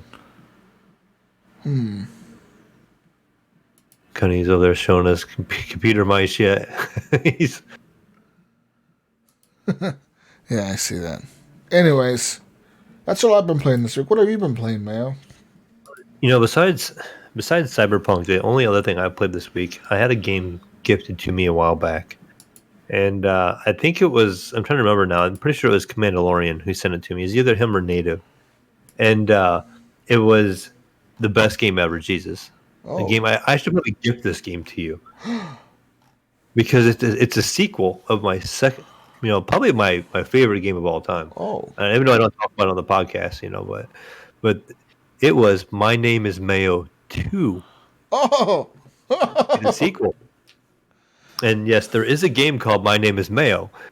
So, being the greatest game ever, somebody saw that they made a My Name is Mayo 2, which I was not aware of at the time, and they gifted it to me. And I'm pretty sure I said it was Mandalorian, I'm pretty sure. But so I went and accepted the gift, and so I played a little bit of My Name is Mayo 2, and you know, this is a click game. So you have a jar of mayonnaise, and you click on it, and it keeps track of how many times you click. It has different stories. There's like 5 or 6 different stories, and when you click on it, it'll track that story. And so the first one, it was like a dating life of Mayo. I'm like, oh, this is gonna be great, you know. And so you click on it, and it talks about like different things that happen, and it'll give you a little piece of story. And the Mayo jar will have like decorations around them according to what was involved in that little piece of story they give you. And they said, and the next thing is like your next goal is to click on the jar 200 times and get the next piece of the story. So you click on it 200 times with your mouse, and it unlocks the next part of the story. So then you click on the part of the story, and it starts tracking that, but it gives you the new update, and it changes what happens in your background. So then you have a new background of the Mayo situation, you know, and there's like one of him growing up, there's a dating one, but then it has like fun life facts and stuff too they kind of throw in there. Like what's a fun life fact that they threw at you, bro? I don't remember what they were. You have to give me a couple minutes. I'll pull the game up live on the podcast. I'll give you a fun life fact, Jesus. But yeah, it just, you know, it's a clicking game, you know, so I mean you just click away and My name is Mayo too. Yes, my name is. It's probably really expensive being such a good game and potential game of the year. You might be paying a lot for this thing. I don't know. Yeah, I mean, I could buy it on PlayStation for $1.49. It even made it to PlayStation. Nice. Yeah, I made it to the PlayStation and yeah, on PC.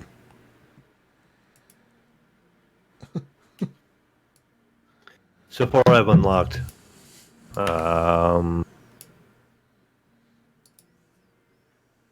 It was just telling me, oh, I've gotten 40 out of the 50 achievements so far, Jesus. Oh, wow. Wow, Mayo. Cruise. So, we're going to get some fun facts here, Jesus.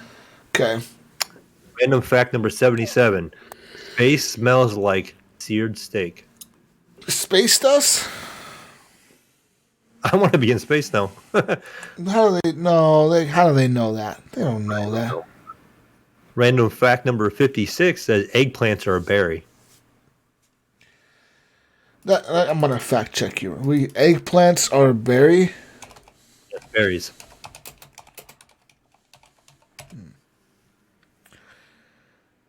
Yeah, okay, you're right. They are classified as a berry. Okay. So here's one you need, Jesus. Fun fact number 650. According to a Japanese study, looking at your cute animal pictures can boost your focus.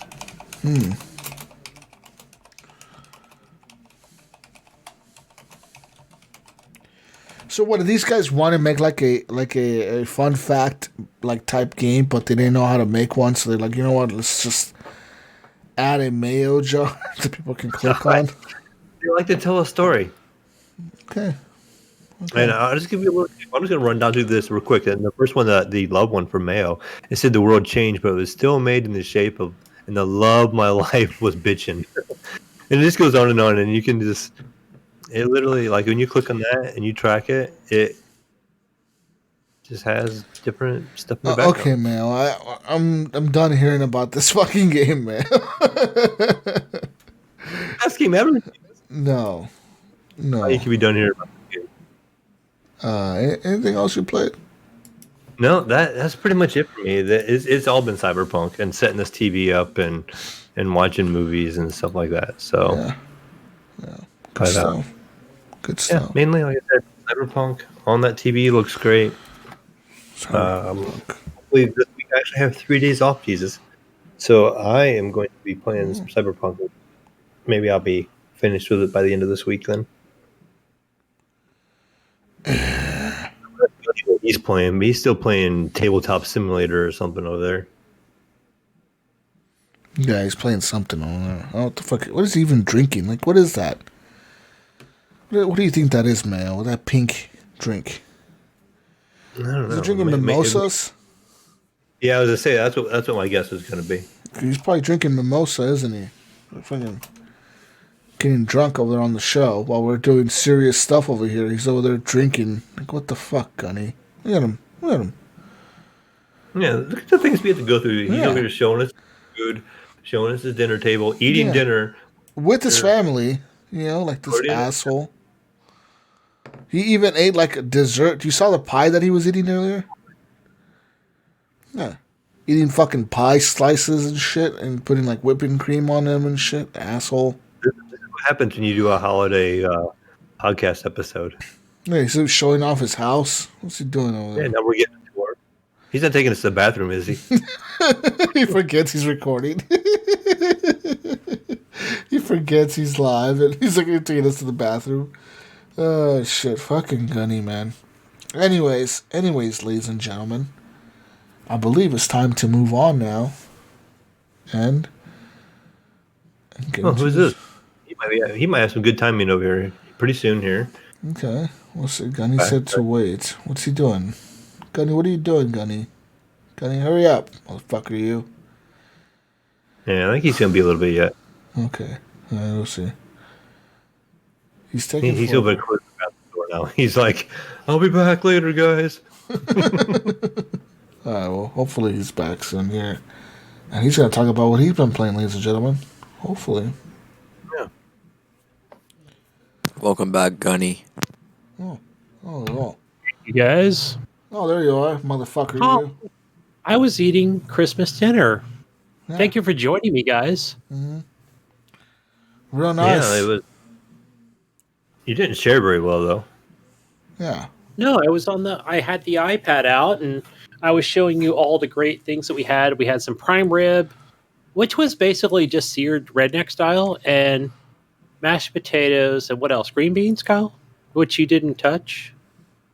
He didn't like them. I had some of the green bean casseroles. It was good. Fuck Good you stuff. guys, you assholes. Anyways. Let's move on now. Talk about what you've been playing, Gunny. Hey, so you know what? I've been playing something I've been playing for probably years and years. Oh, okay. And I brought my son on here. Yo, bro. Bro. Are you there, bro? I don't know. Am I, bro? Dude, you just call me bro. You're like my son. But I call you bro anyway. So, Kyle, tell me about this Minecraft thing that I know that now now for you listeners out there, you've heard me talk about. Okay, first of all, I want to go back to the fact that this question has been asked several times on this show over the last 4 or 5 years that this show has been in existence, and that is the first game that the game that you've ever cried in. And for me, it's been Minecraft, and I know that I've shared this story over the years, and one of them included my son here, Kyle, about setting my little Wolfie dog on fire. And this is the culprit right here. This is the guy, right, that took that thing. Kyle, now what is that thing called that you cried because you set your wolf on fire? you set my wolf on fire, bro? Is it called a flint? Is that what it's called, Kyle? A flint steel. Flint steel. Thank you. I just want to share that experience that sent me into a trauma mode. Now this goes back to, this is a good story, guys. Stick with it. So this goes back to the Xbox 360. Now, Mayo, you go back even further back into the PC world with direct messages from Mojang, and I know we've talked about, Kyle. What is it? What is that game that we played before Minecraft? We were kind of setting ourselves up for it, getting ready for the Minecraft on the console. And I think it was something like, it had something to do with zombies or something. It was more of that earlier gameplay. What was the name of that game? Do you remember? I do not remember. Okay. It's still in existence today. I know you play it on PC once in a blue moon, but 7 Days to Die. No, this was like it was almost like a hobo Minecraft game, Kyle. That I know that they've made a couple of them, but they haven't updated them in years. And it was something that me and Kyle used to play back on the 360 days. But we have had literally friends, Kyle, that we've grown up with, and today, like, they've kind of joined us on PC. And now I know, Kyle, that you play with those guys on PC. You mean Castle Miner? Yes, Miner. thank you. Now, Kyle, I know you've had friends that you continue to play with to this day that, I talk to their parents, and we've grown up with them, and it's just been a really good experience, over the years. Is that right, Kyle? Yep, Xbox has brought us all together. It's brought us all together, and it's made us a family, and we talk to each other every year, whether it be through a Facebook or a text message or a video call. And it's just been unreal as far as like how close we've come together. And I know that even when they brought Skype together, even on the Xbox 360, where using Kinect, the original Kinect, which I hold dear to this day. I have it. It's not hooked up, but it's something that I'll never get rid of. It's kind of a piece of my heart, and that's something that it's memorable to me. So. Now we all have cameras on our PCs and our laptops. So, but let's move forward, Kyle, to this, something that I'm unfamiliar with, and something you've kind of gotten me into as far as mods for the PC. So why don't you tell me kind of what I've been playing, because this is something I can't really explain to the community as far as playing. I think you call it the Java edition or the Bedrock edition for the PC, which is the Mojang.com. Right, Kyle? Yeah. So it's called the Bedrock Edition. It's called the Java edition. The Java edition. I get those two confused, always mixed up. And as far as what's Mojang.com and what's Windows 10 and what's on the console edition. So as far as the mod, what is that mod pack that you first introduced me to? Not just recently in the last week. RL Craft. RO Craft. So this one seems pretty cool. I like this one. So I know it's really hardcore and kind of bring me through it as far as like how what you need to do first. Okay, well, RLCraft in itself is a very hard mod pack. You have to survive off of sticks and stones while everything is trying to break your bones. It's just hell. Yeah, it's really tough, and I know that it's not just that. Kyle, we were kind of brought up, again into the, the early console thing of like, hey, this is how you break a tree, and you use your arm, and then you make a stone or a wooden axe, and then you can make a stone axe or whatever. But I know it's a little more in depth than that. And so, as far as this survival thing, Kyle, how far have you made it personally without me? Personally, I have not made it that far. It is a good mod pack, and I understand the fundamentals of it. I just do not have the dedication to actually pull through and make a let's play of it. Yeah. Now, is that because, Kyle, you use so many mods or whatever? Is that kind of what you're into? Kind of more of those, those aids as far as like what you can do to abilities and things and cheats and things like that? Or is that something you're more into? I'm more into building. Yeah. And see, I'm more into to me, I'm more of like, how I can like maybe build staircases down into the caves and things like that. So, one thing I was kind of intrigued about making those rockets. Like, tell me more about like the making rockets and going to the other planets or Mars or the moon or something. Okay, well, you need another mod which is not included in the original RLCraft, and the one that comes with Advanced Rocketry installed is a mod pack called Omni Factory. It's science based, and it's not RLCraft, but it's still also not easy because there's a lot of hard mobs. Yeah. Now, Mayo, is that something you've been now, Kyle? I know that you introduced me to the mod thing as far as like we were using the Twitch app or something to use the Minecraft mods for almost like a launcher type thing, or like what am I thinking of here, Mayo? I know that Curse Forge is something that Kyle's been using more. Mm-hmm. Maybe it's something more of a portal. Is that the word I'm looking for? More of a hub. A hub. Yeah. Okay, thank you. Yeah, the only thing I really messed with much back in the early mod days of Minecraft, we used a lot of Forge, and would download different mod packs, and we would do different playthroughs of different, like creating different worlds where it changed what was in the world and stuff like that. But we never really did a whole lot more besides that. Yeah, anything different for you, Kyle? No, not really.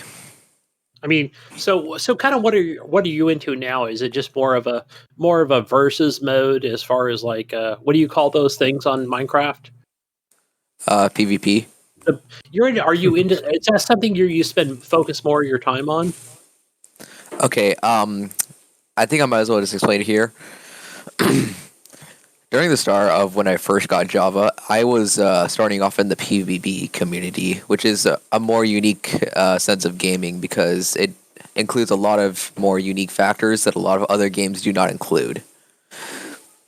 And I started off liking those, but recently I've been starting to drift more into the modding scene because it's more fun, you get to do more stuff, it's pretty cool.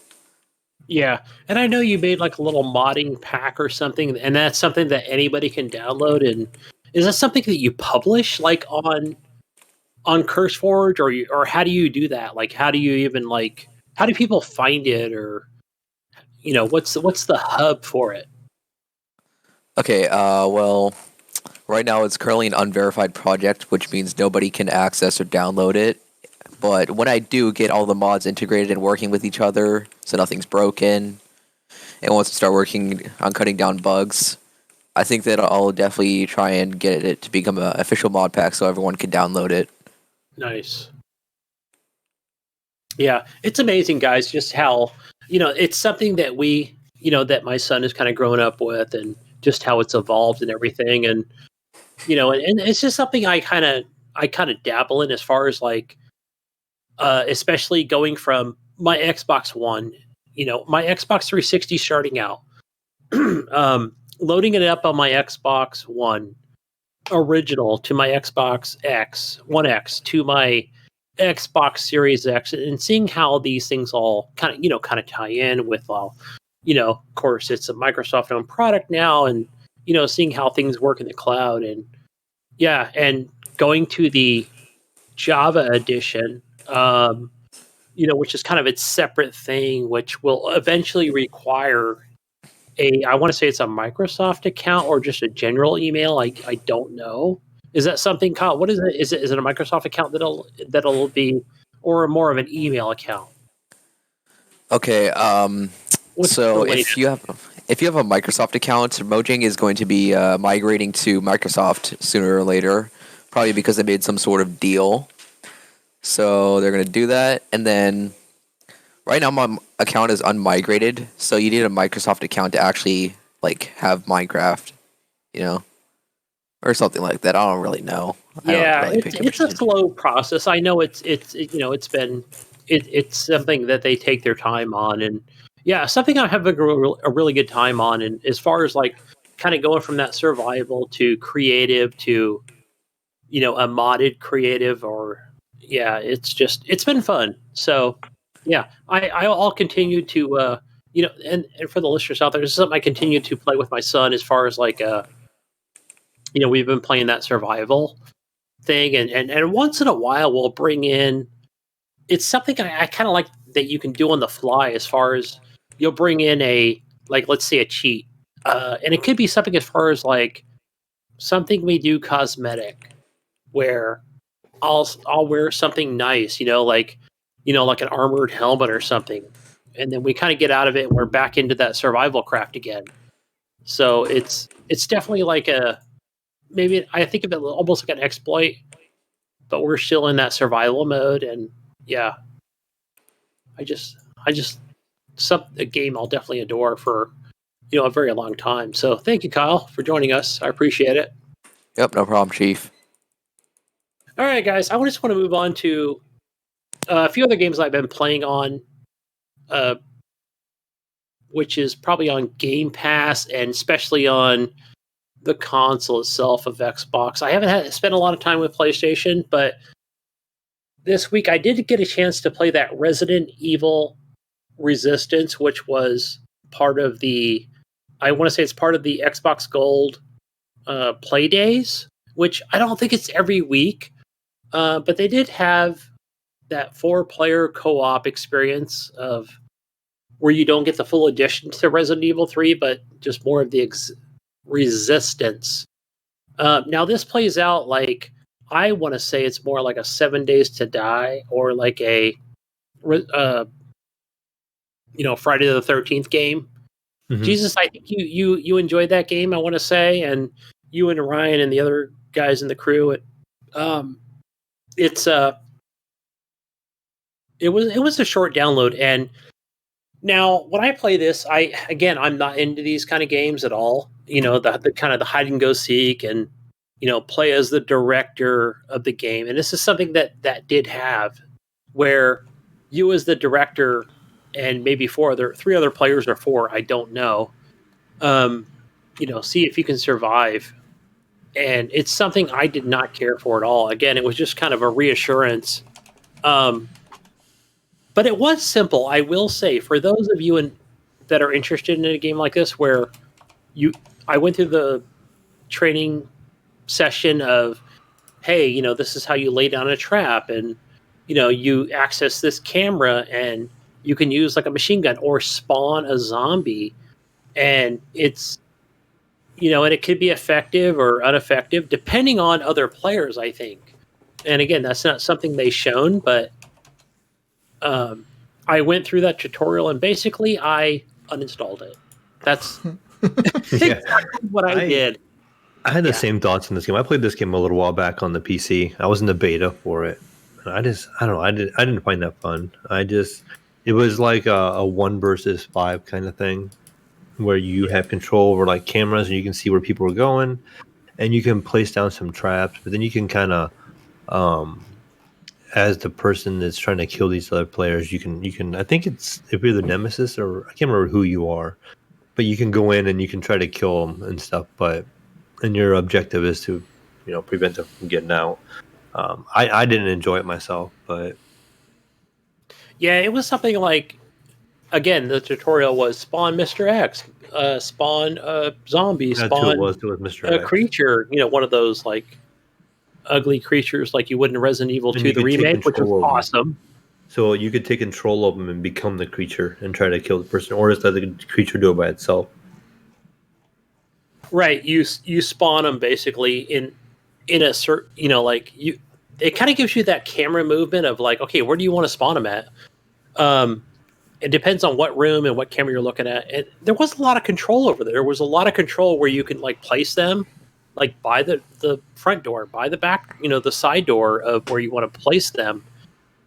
Yeah, so if it's for you and that's what you like being, and I could definitely see the hype of like where like, hey, like I just want to be the player and kind of throw at me what you're giving me, as the director, and we don't even want to talk to the director till the end of the game, and say, hey, that was fun, we survived and we got through whatever you were giving us, and yeah, kind of got Friday the 13th, right? So yeah, or a 7 Days to Die, but yeah, again, not for me. I'm not in the hide and go seek games or anything to that nature. So moving on, It's for a very particular audience, I think.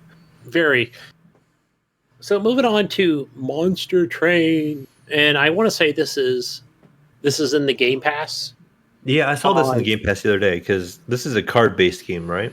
Yeah. So what this is basically where okay, so I'll start off with like, okay, a card battler, right? So again, it's almost like what's that game I play all the time, Mayo? That's the card battler, which I really love.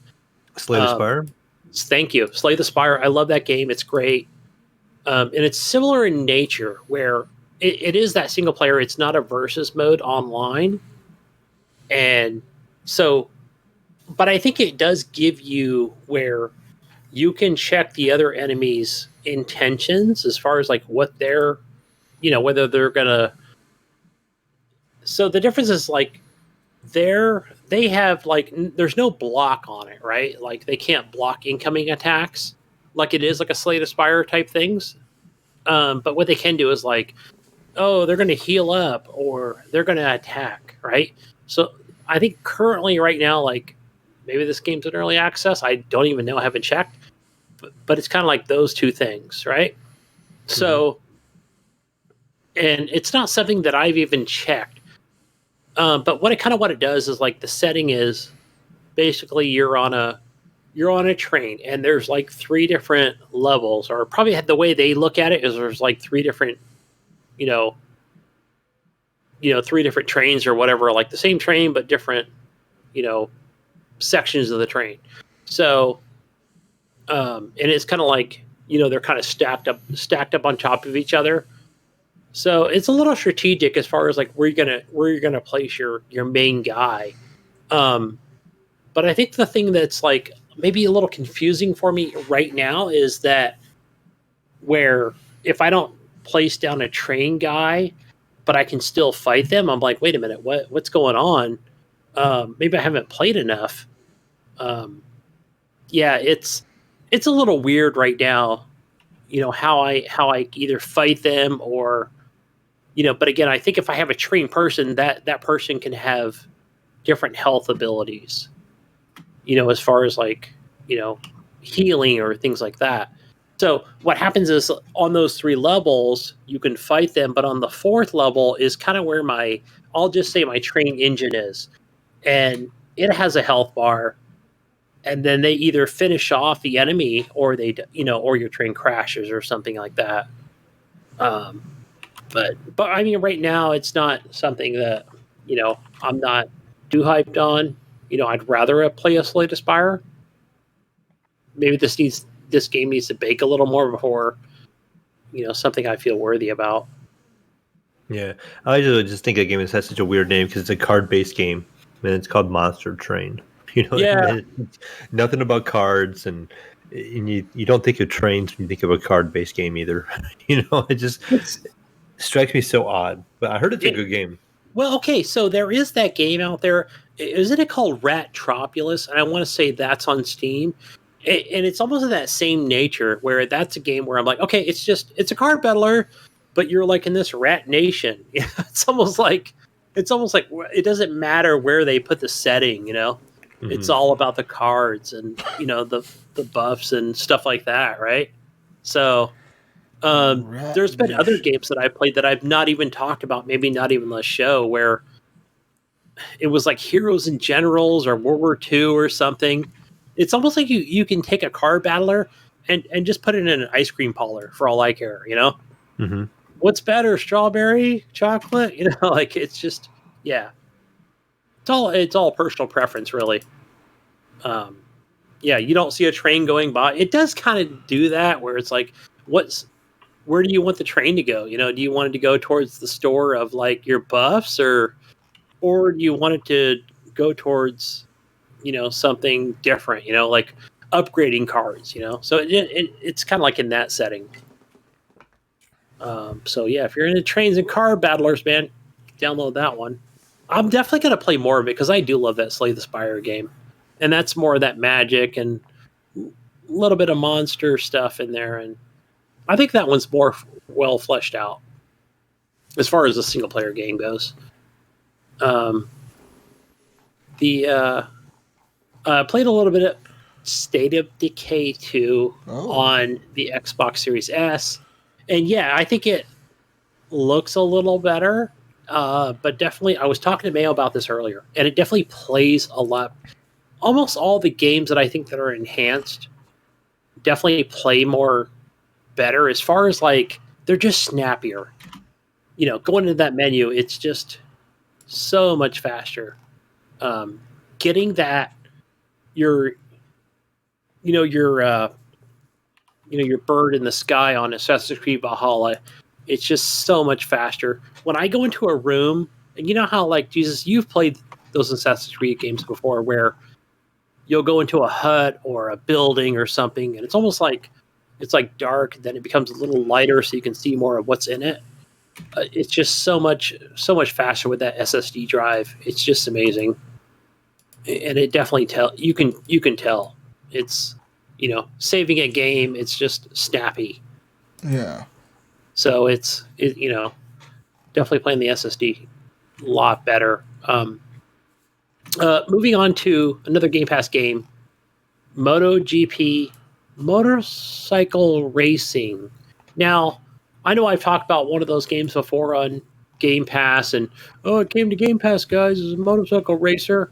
Not like a dirt bike, but just more of a street track. Yeah. And I've actually driven a couple of those in real life, and it does have that, like, it doesn't turn like a 180 or a 200 radius, of like a dirt bike type thing. It's more of a something you drive on, like a pavement style type thing, and tweaking a little bit of the settings, playing with the controller. And I think I was playing it on, I don't remember. I want to say it was on console on the TV, or it could have been on Game Pass PC. But basically, the fucking game is boring. I'll just say it right now. It was just like, this reminds me, yeah, it's one of those games, guys. It definitely hits that like real life sort of like, they're designed that way. You turn, and it only turns so far for a reason. It's not a dirt bike, right? It's just, you're not supposed to do 80 miles an hour into a corner. Right? It's not a GT car. It's not Forza. God, it's not Dirt Rally 2.0. It's a simulator, right? It's like an F1 game, right? Absolutely an F1 game. Yeah. And now, I guess the difference between that's a good correlation between this MotoGP and F1 is where MotoGP is 2-wheel, F1 is 4-wheel, and so I kind of know the basics of how an F1 car works as far as gasoline and electric, and how those things work because I do follow F1 on Twitter. I've seen the races, and so yeah, there's different things of going in and around a corner, and it's not fun to me. It's just not right. Going super slow.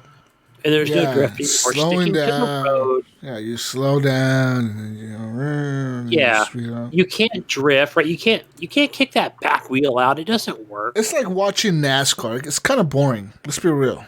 There you go.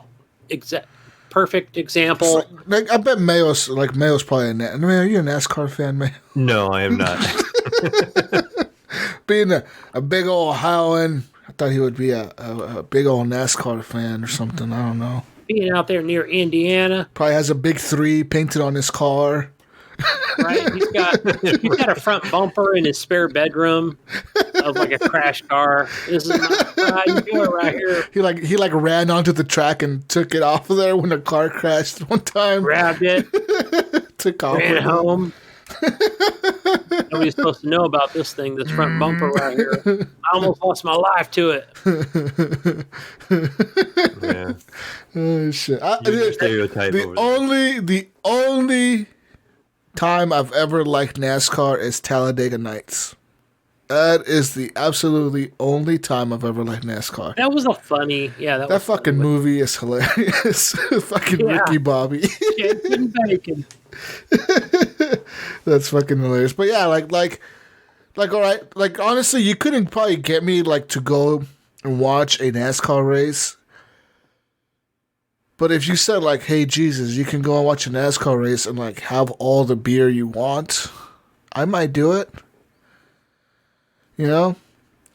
You'd be over there on Twitter. I'd be fucking drunk and shit. Yeah. It's actually kind of fun in person though. Like I've been to 1 or 2 races before in person. Like when I was a young kid, in high school, I was like a grocery manager at a grocery store in Kellogg's. It gave me passes to go to the race at Indy. Yeah. The Indy track up there where they do the 500 and all that stuff. And we had like starting line seats at the start line. And it was like a suite. They gave us free food and all that kind of stuff. You had all the fancy shit, man. Come on, you had the fucking suite and shit. Come on, man. It was pretty neat, but it was like 100-some degrees out, and the cars are just so fast. Yeah, but it's so much. It's just better to watch it on TV, anyways. Yeah, you get way more stats and everything. They had TVs around, and you can see where they're at on the track, and you can hear them. You don't know what's going on until they go by in about half a second, and then it's over. Motorcycles are probably even worse. They're small and shit. Anyways, Gunny, stop your stupid motorcycle talk. It just sounds that was dumb. No, I thought I'd try it, and I literally thought I stuck with it, man. Like doing I probably did about 10 laps, and I thought, okay, I'm gonna get into this. Is this gonna be like an F1 type situation? And I'm going to love it. I'm going to learn how to make these turns. But that fucking thing does not drift. Ooh, that back wheel does not come out, man. I can't make the smoke come out and hear the drift. And it's not a car. That was the problem for me. And I realized man, I'm never going to download a motorcycle game again ever in my life. It's not going to happen. Where I do like things like, Assetto Corsa and Grid and Forza, and Dirt Rally and Dirt 2.5. I don't know, whatever. Give me a car. Motorcycles are not for me. It's not my thing. There's no even sound for it going it's going to drift out. It's just kind of winds down and you went in the sand, man. Now you flipped your bike over because you're lame. No, screw that. It's dumb. I ended up just like Resident Evil Resistance, just delete off my hard drive right now. Get the fuck off. That was it. That was it for me. Okay, so, yeah. Settle down, Gunny. Settle down. Okay, we get it. I was like, I tried it. Fine, whatever. But yeah, I thought I'd try some Game Pass games, and there was a few other ones. But yeah, that's all I played, guys. Cool. Well, it's news time. Let's go on to some news, ladies and gentlemen. Some video game news. News time. We got some. Let's get into some news. Yeah. Cyberpunk news. Well, Gunny, whoa, Gunny, turn that down, Gunny. We can't hear nothing. So, Let's do it. Cyberpunk 2077 is facing a class action lawsuit over the Cyberpunk 2077 release. That's right. It says here, after a rocky Cyberpunk 2077 launch earlier in December, publisher CD Projekt Red is now facing a class action lawsuit for alleged violations of federal security laws. The lawsuit was filed Thursday in California by a New York-based law firm, the Rosen Law Firm. It says here, the Rosen Law Firm said it filed the suit on behalf of its investors that purchased securities, like stock, between the period of January 16 and December 17, 2020. In the lawsuit, the lawyer said CD Projekt Red made false and misleading statements about Cyberpunk 2077, which was released on December 10th for Google Stadia, PS4, blah, blah, blah, blah, blah. And now the lawyers are requesting a class action status for this lawsuit. It says here, according to this lawsuit, Mayo, CD Projekt Red did not disclose enough information that Cyberpunk 2077 was a buggy and virtually unplayable on the PS4 and Xbox One. Specifically, the statement called out in the lawsuits are regarding the company's claim that the game was, quote, complete and playable back in January of 2020. Despite the game being delayed to September, in one instance during a conference call announcing a further delay. CD Projekt President and Joint CEO Adam Kaczynski said Cyberpunk 2077 responded to worries concerning the PlayStation 4 and Xbox One versions of the game. Kaczynski told investors there was no problem with the versions, just optimization to be done. That's what the lawyer said. So, because of the game's issues, Sony has now removed Cyberpunk 2077 from the PlayStation Store digitally, with most storefronts and retailers now offering full refunds on the game. So there's that. So now, the lawyer said that this lawsuit's statements concern that the PlayStation 4 and Xbox One versions of the games were materially false and misleading, and, you know, when the full-scale Cyberpunk 2077's problems emerged, the investors suffered damages due to an artificially inflated market price. You mean your assholes lost a lot of money, huh? You fucking Yeah. Me. So there's that. I mean, personally, I think that the asshole lawsuit, you know, is bullshit, and I think that honestly they shouldn't get the class action, you know, status on that. And I also think that the investors shouldn't get any money from Cyberpunk now. I think that, you know, if you fucking sue the people you're investing in, you should just fucking like automatically lose all your shares in that company or something. You know what I mean? Because it's kind of like, oh, you were riding the wave, you know, when everyone was hyped up, and then all of a sudden shit goes bad, and you're like, fucking, oh, I want to sue you now. It's like, no, dude, that's the risk of investing money. You know? Good point on that. There's a risk. There's a risk. And every time, you know, if you have a 401k and you look at your 401k every fucking year when they give you a statement or whatever, and you see that you lost money, you don't fucking go and sue your 401k company or whatever for investing in whoever the fuck they invested in and lost all your money. You know, it's like, True. you take the fucking loss and you walk away. So why are these investors little bitches? And, you know, just because they have more money to hire more expensive lawyers, you know, who are these guys? You know, that's really what it comes down to. This lawsuit is what it comes down to. It's not about the investors losing all this money or you know, making it fair for the people. It's no, dude. These guys have money, and they have enough money to hire good lawyers to create a lawsuit, and that's what they're doing. You know, I think personally they should just lose all their shares in the company and hope CD Projekt Red says fuck you. You know. Yeah, a little silly, right? Because you think about it, like I agree, like you invest in a company, and yeah, I don't know how that works as far as like how can you sue them for making maybe bad decisions Yeah, it's like versus investing like in selling your anything. shares, like Yeah, you're the one that didn't sell your shares right before the game launched. You were expecting the game to launch and the shares to jump up, but they didn't. And that's a risk that you took. yes, So you should have been smart. You should have sold it right before the game launched, right? Right when you started seeing correct. the review leaks and shit coming out, you should have been like, you know what? Let's sell all my shares right now before the game launches because it could crash. Like Now, Jesus, I had this conversation with a coworker. Now, this is a customer actually at work, and he doesn't listen to podcasts. I don't think he may read the IGNs of things, and I know he owns a PS4 and an Xbox One X, just like me, except I have the Series X as well, and so he doesn't know. He's not in the all of know of things like me. But one thing he did say is like, he had asked me. He asked me a lot of questions, and we have long conversations about games like whether it be Cyberpunk 2077, and he's a very positive person. He had talked about, what do you think, Meryl? Like, do you think Henley, Gunny, you think this is going to be, you know,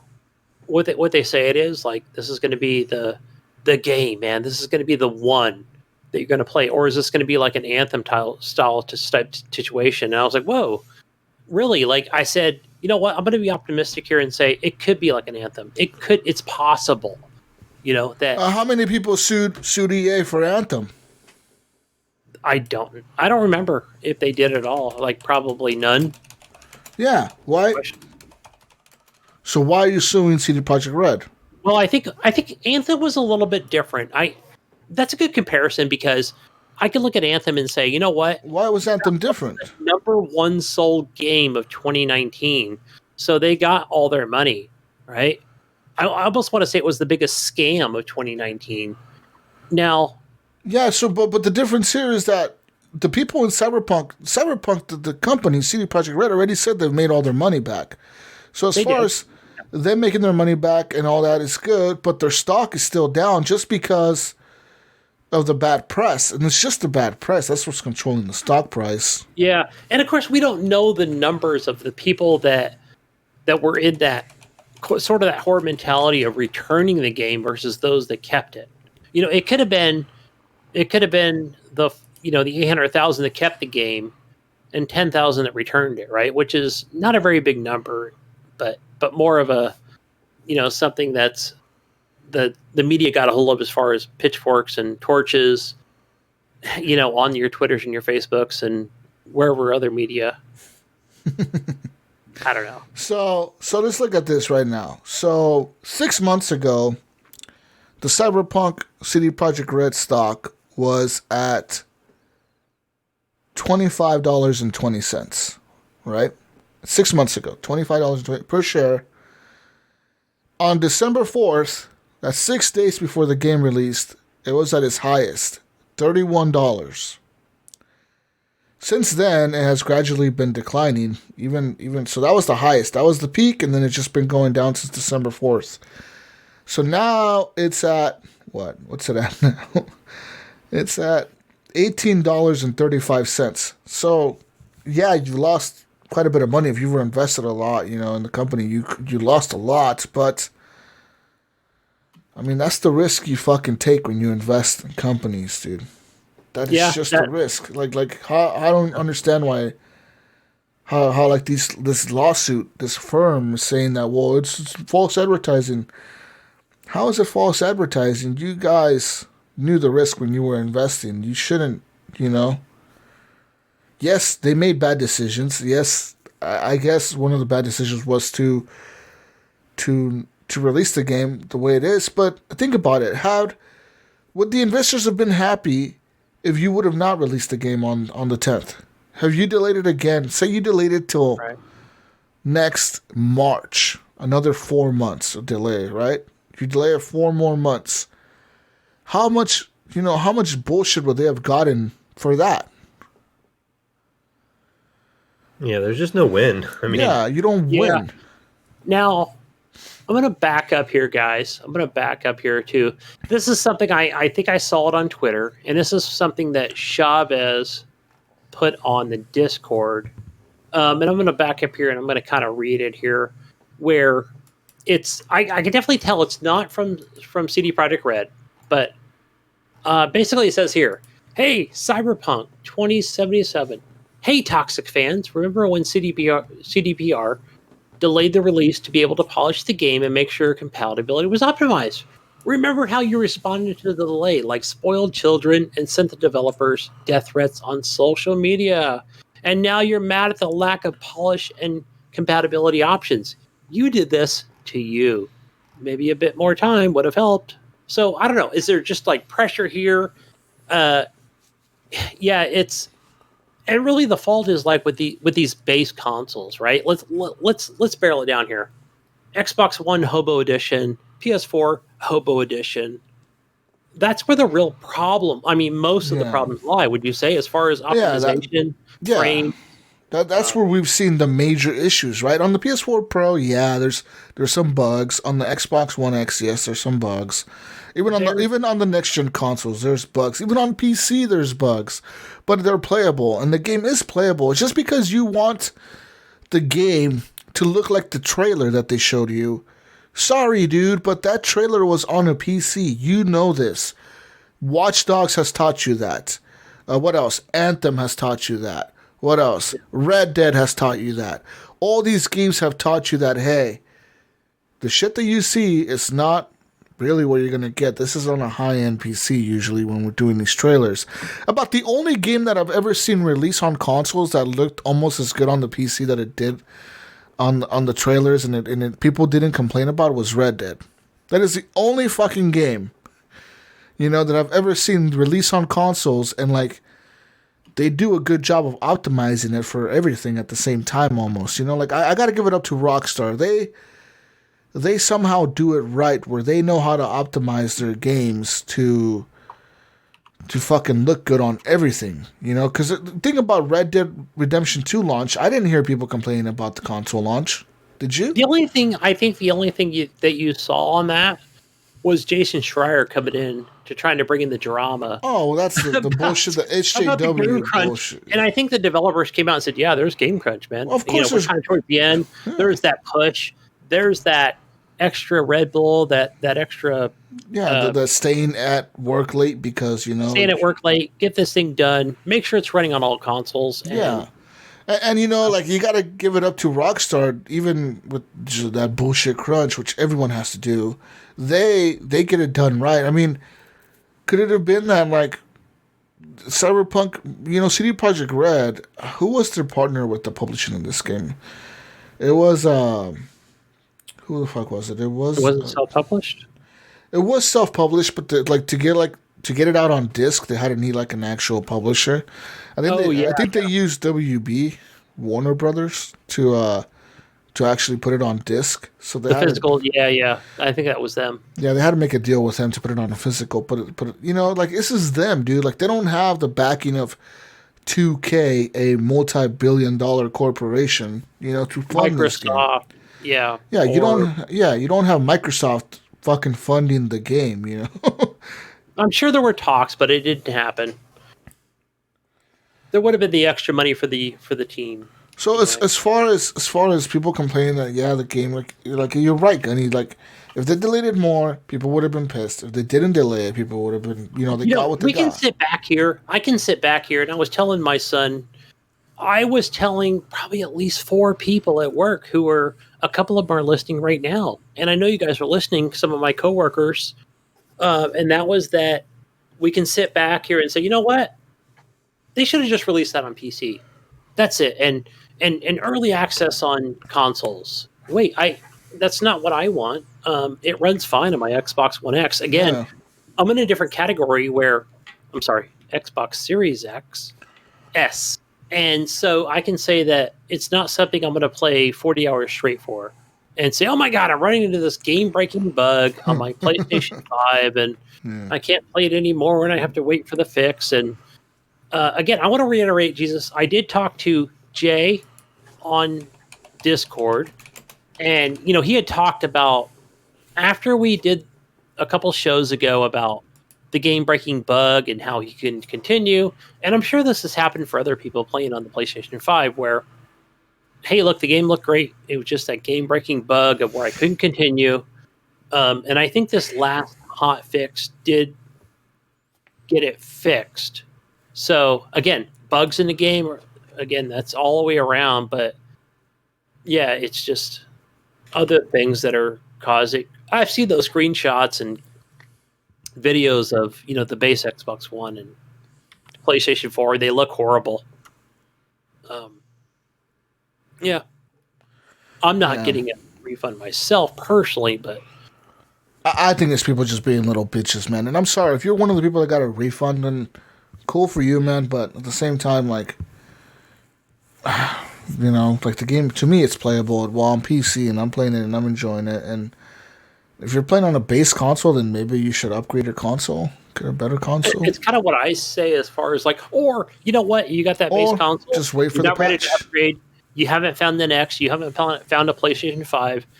Go play some old shit. Go play Red Dead Redemption. Yeah, or play it on Stadia if you don't have that option to get a new console or a new PC. There you go. Buy it on PC. For Stadia, you don't even need the Stadia controller and the Chromecast. You can use any laptop or any computer and go to Stadia.com and buy the game there and literally just start playing right as long as you can have the good internet connection. Yeah. True. Because you don't want to have lag either. I know that's what our friend Nipron decided to do. He ended up going with the Stadia option. I think he was looking for a controller. I mentioned Evan Tanaka, and I don't know, they got together or something, and they figured out a way to get the controller to Nipron. And Nipron says he's fucking loving Stadia, dude. He's like, Cyberpunk, it's fucking amazing on here. It works, I don't have to wait for the patches. I just play, and it fucking works, right. And he's playing like on if you're playing on Stadia, you're playing on a 2080 Super or 2080 Ti, so you're getting good performance. Yeah, or 2070 or something like that. But it's a good PC. Like you're playing in a better performance than you would on a console. Because Nipron was playing on a PS4, and he said it was like unplayable. He's like I can't do this. I like the game. I like what I'm seeing, but I can't do this, so I gotta get it on Stadia. Like, I think he listened to our podcast last week, guys. And remember we were talking about becoming Stadia guys, Gunny? Right. Mm-hmm. we were like, should we become Stadia guys?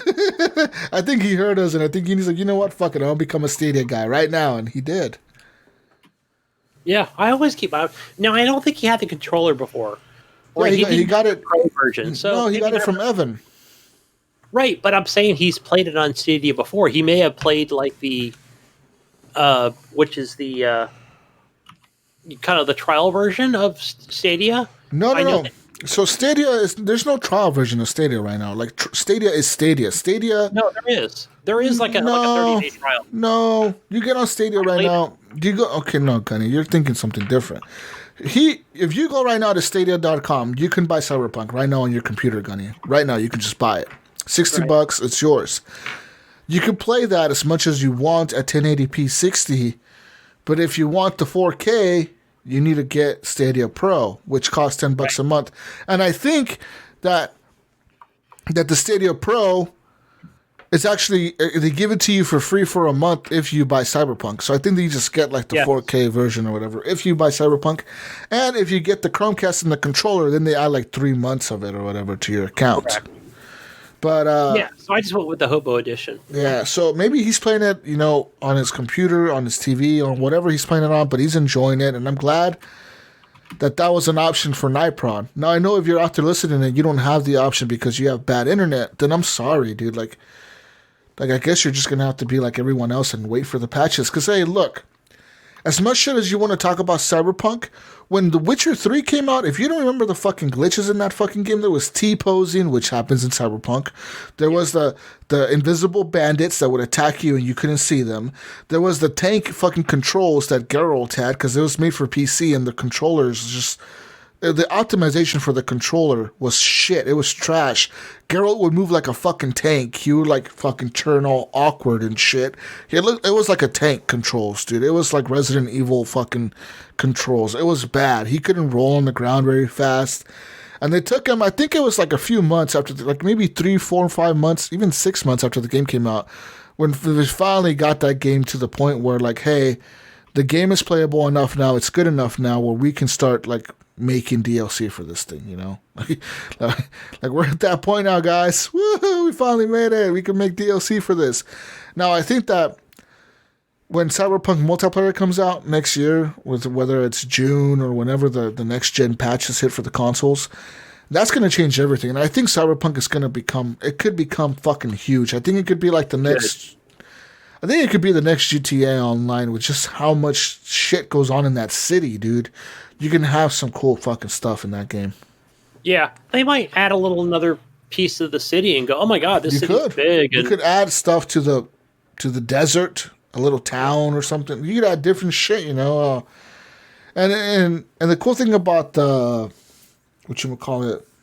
Cyberpunk is that, like, you could be in the city, but also you could be in a virtual space. Like, you can actually, in the game, go into virtual reality. So, like, you can just change the game completely up, you know, when you're doing that type of stuff in the game. You know, when you're adding, you can add new worlds to the game, new things. So, like I said, I have faith in CD Projekt Red, and I think they're going to turn things around. As far as this lawsuit, I think it's bullshit. I mean, you know, like, I get why you're suing them. I get you lost a lot of money, but dude, you knew the risk. You knew the fucking risk. And, you know, guys, like, I know that some of you may be investors or whatever, but you know that these assholes that are suing these guys are like fucking, they're the fucking whales. You know, they're the fucking, the guy that sits at home and he has $50 million in his account and he invested $500,000 or $2 million into CD Projekt Red and he has that many shares, and because of this, the stock price dip, he lost $1 million or something and he's pissed off, you know, like, it's those types of motherfuckers. It's the type of motherfucker that doesn't lose sleep at night because he lost $1 million. That's who these types of fucking assholes are that are suing these people. And the only reason they want you to get on board with the class action is at the end of the day, the lawyers take all that money. I know, that's the bad thing. They take that 30, 40%. Yep. And what are you going to get out of it? You're going to get $2 out of it or something. No, you get 50-cent check coming your way, Mayo. 50 cents. Awesome. 50 cents. Hey, guys. Boomer fact here, guys, is that I remember my mother talking about things back in the day, guys, of like the 1980s. Now, follow me on this because it just fucking holds true to this day. And that goes back to the days of, like, before anybody saw those AT&T trucks. You know what they were before? Same thing. It was just called Pacific Bell or Southern Bell or Eastern Bell. It was the same goddamn thing. Yeah. And so basically what it was, my mom would say, yeah, there was a lawsuit. And I'd be like, oh, so you got to check for that wall that's connected on the wall, that thing that's mounted on the wall. It's called a telephone. And she goes, yeah, I got my $8.09 credit. And I was like, woo, we're rich. We're having grilled cheese sandwiches tonight. You know? Whoa. $8.09. You know, you've made it. Back then. Those lawyers, man, they're so greedy. I try not to buy into those, like, things of, let's all jump on board and sue these people. I'm just gonna keep my game. Thank you. I'll keep the game and the patches will come eventually. Like, fuck you. I don't think it's gonna come eventually, and because I'm playing it slowly anyway. If I didn't, and I had so many other brand new games to play, then I would consider it. I mean, there's been 2 hotfixes already, and they said that their first big patch will be in January. So I'm assuming it'll be like the first or second week of January when that comes out. Yeah, and I told some others there was that hotfix, which I knew that was coming, but I didn't talk about it in Discord. I knew there was one in January, and I'm sure there's going to be more to follow. Oh yeah, definitely. And what it would fix, I didn't know, but for me, it just feels better playing on console on the Series S. I know base consoles are just, some of those are poorly optimized, but yeah, it's just something that I was optimistic about.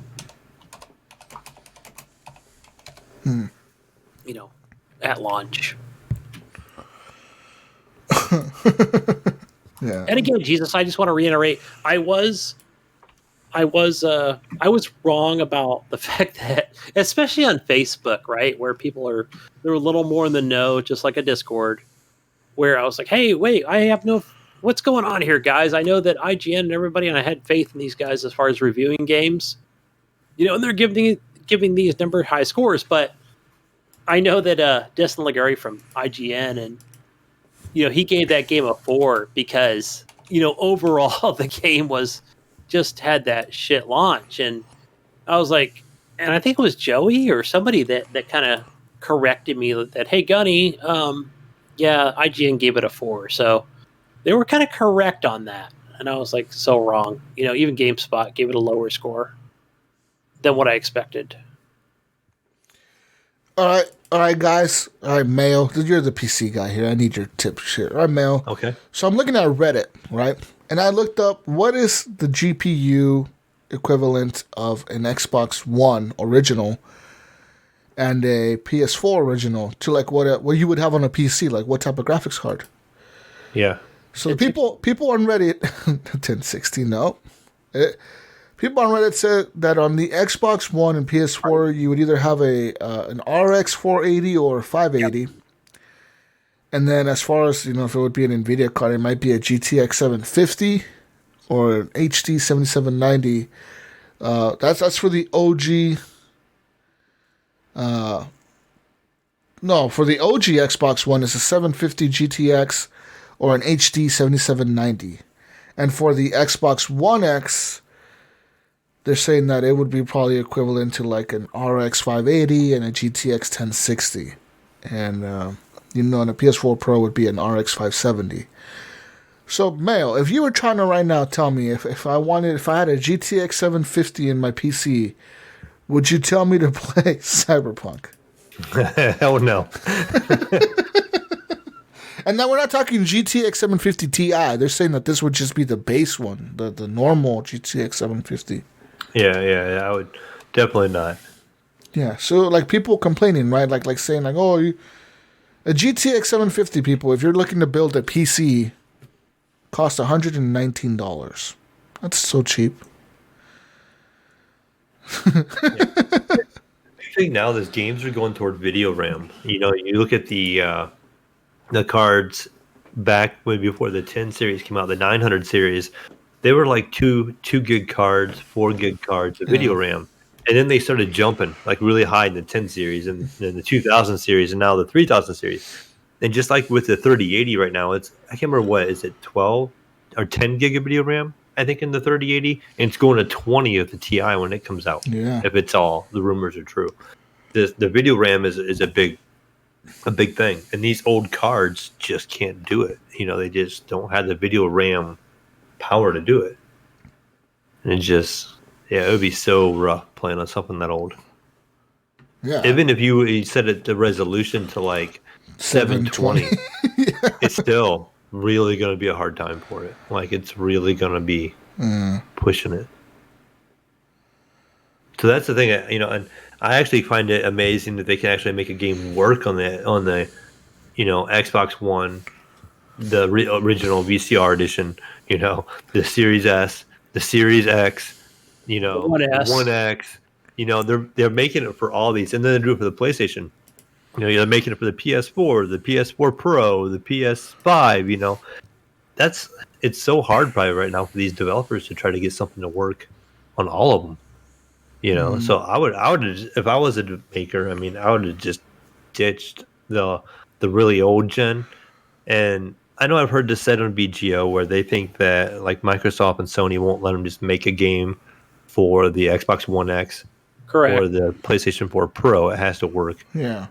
On those lower ones. And that's true. That's Phil Spencer's stance on the whole situation. Like he's been asked, will you discontinue the Xbox One? And they're like, and they've said it. Like, no, when the new Series X was coming out, Mayo, they asked Phil Spencer, like, do you plan to discontinue the Xbox One series anytime soon? And they were like, no, we still expect the Xbox One S to be the best-selling console we have. So it's true, and I also read an article, early this week, and I saw a response. Okay, so basically it was again with another Halo.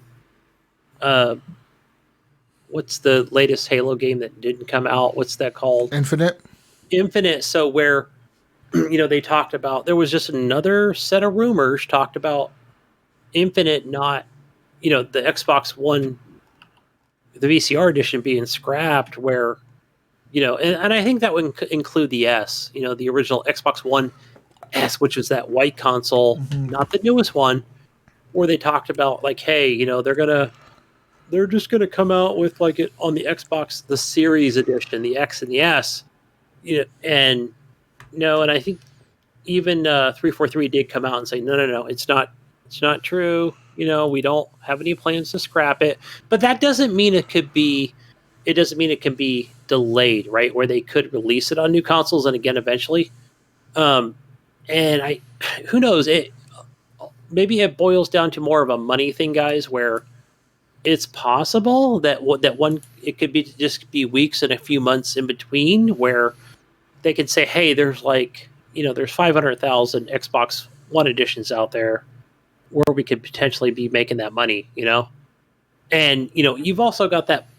I like where Phil Spencer talks about that as well, because it's almost like, let's bring the players together sort of thing, right? Like we want everybody to experience the same thing, as far as a multiplayer stance. Let's try to get it near launch for all the consoles, but maybe not hold back next gen. I don't know. It's just so hard to like try to move forward and keep the past viable, Yeah, again, it's, I get it where Phil's coming from. It's not a fucking PC. It's a console, It's not. The only thing I can see would be, like streaming could change things. So maybe you had like an old Xbox One, and you was able to stream to it, and then you could take a modern game and stream to that as a player, just kind of like with Stadia. You can play it on any laptop. Sooner than later, right? Like you talked about, it could be coming sooner than later. I think that, again, we'll see in the spring with, like you said, Mayo, that's another thing that could really turn things around as far as that goes, where, hey guys, you can now stream on this Xbox One and your Xbox One S and your Xbox Series S and your X, and depending on your internet, you could be just as good on the person on the next gen PC or something. So playing that Master Chief Collection on Steam. Do you think when that cloud thing becomes viable, like when the X Cloud becomes like full integration, like when they can say like, hey guys, like say what's a game coming out this year? What's the next big game coming out? The next big game? Yeah. I don't know. Say Starlink, or that Star fucking game that made by Bethesda. Yeah, by Bethesda. It's not Starlink. It's something Star. I don't know. Something Star. The Space Starfield. Yes, Starfield. Starfield. It's a lot of Star games out there. So when Starfield comes out, so let's say if xCloud gets to the point where like when they can say, hey guys, Starfield is coming out on everything this day, but it's also coming out on xCloud the same day. And now you don't even need to buy a console for xCloud. You could just log into Xbox and play this on any PC in the world. You could just stream it to your PC. It could be a gaming PC. It doesn't have to be. But you're just streaming it. It doesn't matter because you're just streaming it. As long as your internet is good, you're streaming it. Do you think that'll be the point when finally Phil Spencer agrees to discontinue the Xbox One consoles? Here's what I think about this a lot, and I think that where... Like the old ones, like the OG Xbox One and the OG Xbox One S. You think that'll be the point where they finally say, you know what, or what if they create an app that you can use in the consoles that will be like the xCloud app? Like instead of discontinuing them, they're like, hey, if you have an OG Xbox One, you have to download this app to play the new games. Like you can only stream them to the console now. You cannot play them off of this console. Yeah, where something like that, right? Where we start seeing more games like that.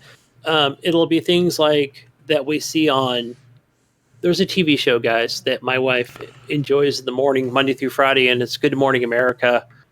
And once they start showing it on there, like they did it with Fortnite. Like Fortnite is the game of it's the fucking game of the century that kids love, and it's safe, and and things like that, where they start showing more things like that, and maybe like you said, Jesus, is more exclusive, and it works, and it's good where it's got that, and it's got to be a good game, right? It's got to be something like a Fortnite, like a Minecraft, like a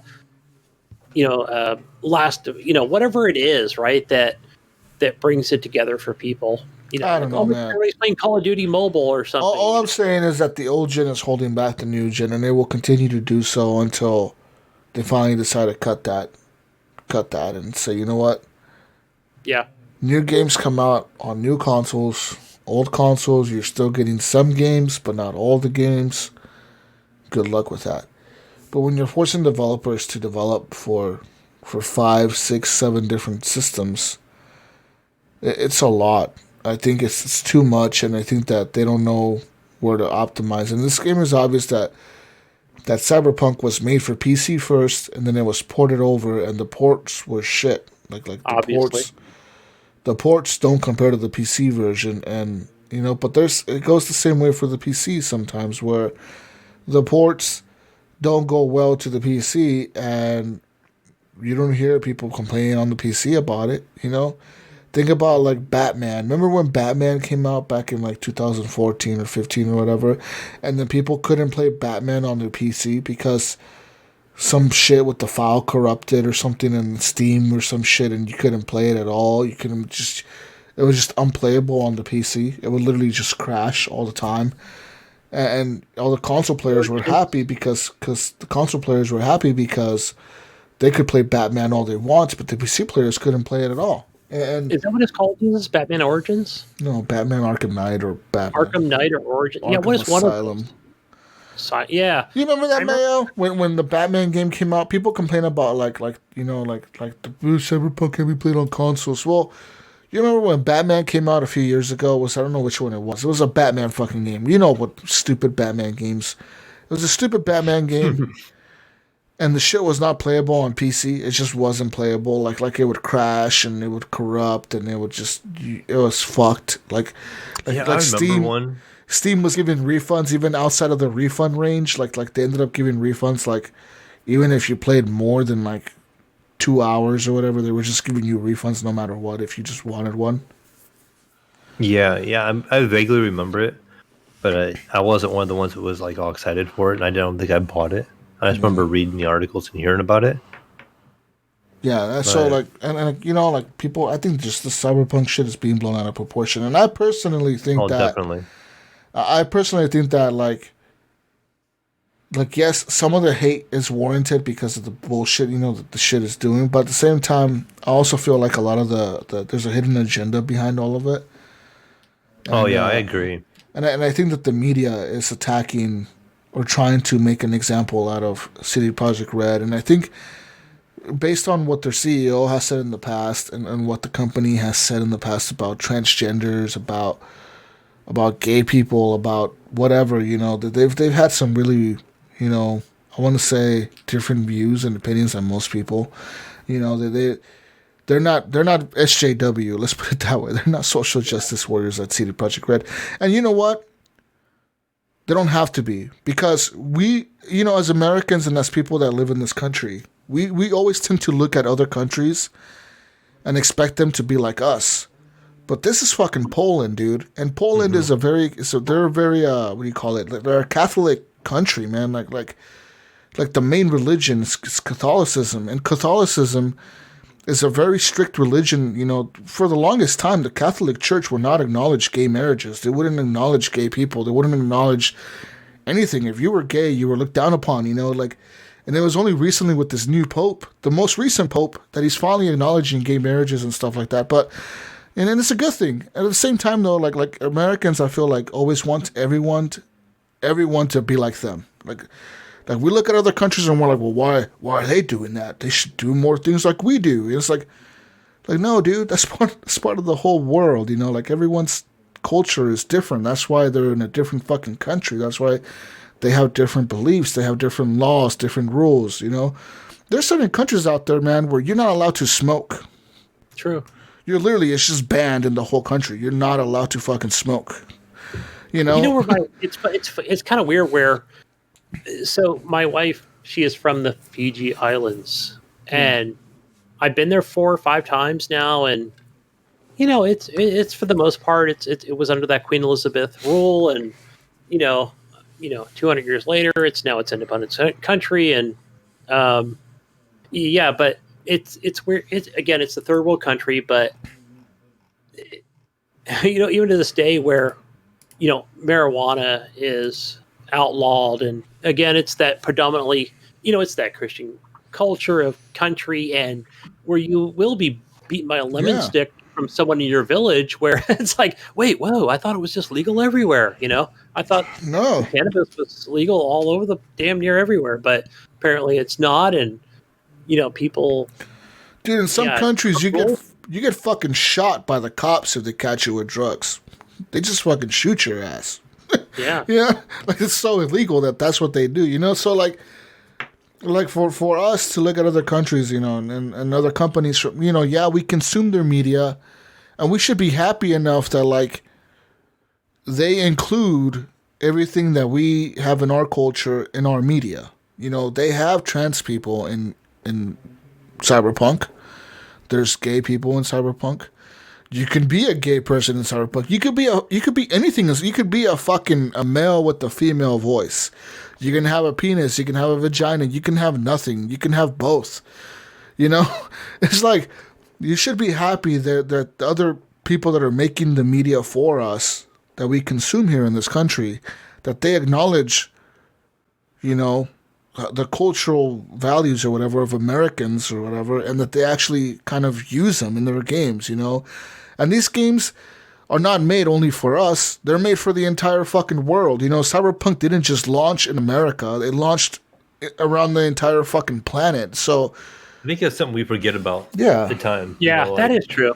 These games are worldwide. This isn't just what our value is and lifestyles are here. It's worldwide. Yeah, I know that Australia and Germany kind of look at the governments, just speaking of those two countries in general, as far as like how they rate games or very not strict. approve games.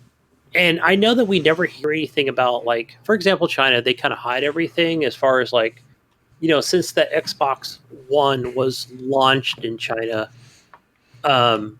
Yeah, that's something we never get news. I know they don't want us to know. It's very hidden, and we don't really hear much about it, right? We hear like, Tencent did this or Tencent did this with this publisher or whatever to change these things in the game. But yeah, you're right, Mayo. These games are consumed by everyone around the whole world. And you think about it, Mayo, these games, 99.99% of the time, have American cultures being blasted out to the entire world. Yeah. You know what I mean? And we don't think about that. What do you think other people feel like when they're playing a game and they're like, well, fuck, I got to play as a fucking American, or I got to, I got to deal with this shit. You know what I mean? So I don't know. It's just the way I look at it. I think that it's an overblown thing. I get that, I just think that there's a hidden agenda behind everything.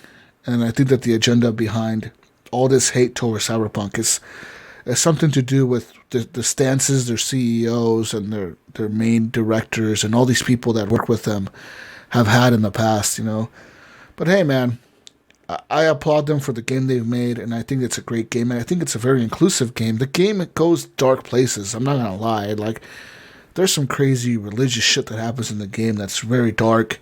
There's like a cult religion in the game. There's like this religion in the game. There's like a cult, and they're like super anti, like, what do you call that, cybernetics. So they're like fucking hate like people that wear the cyber stuff or whatever, and they're like, oh, that's the devil's fucking work, They're like, they're like super anti cybernetics or whatever, and it's kind of interesting to see all that, but it's an interesting game, and I really enjoy it. So yeah, that's my opinion on the whole Cyberpunk fiasco, man.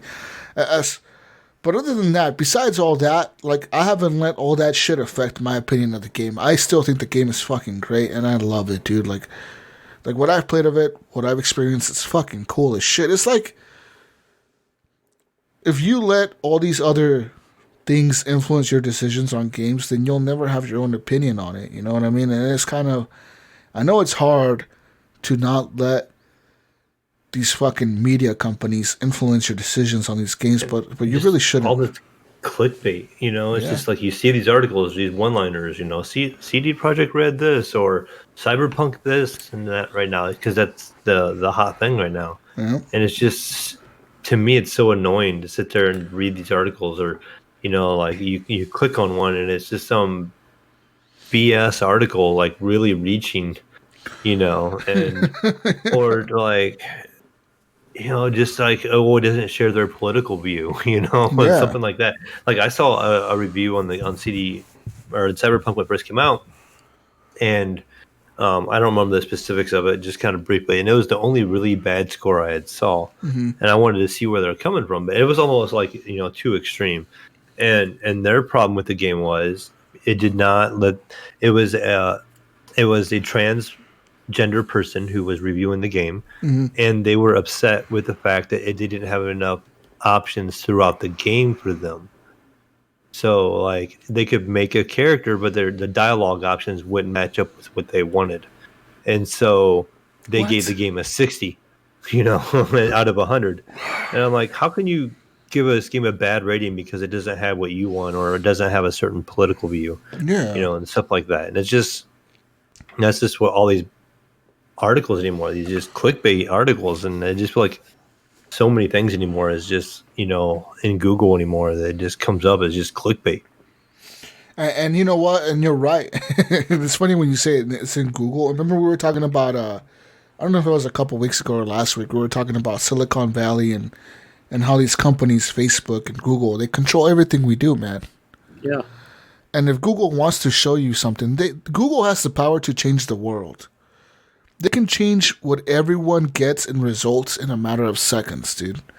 Mm-hmm. If they want to put you at the very last 1/1,000,000th page of results, they could. They just could do it with the blink of, with the fucking click of a mouse. And next thing you know, no one will ever find you on fucking Google. You know what I mean?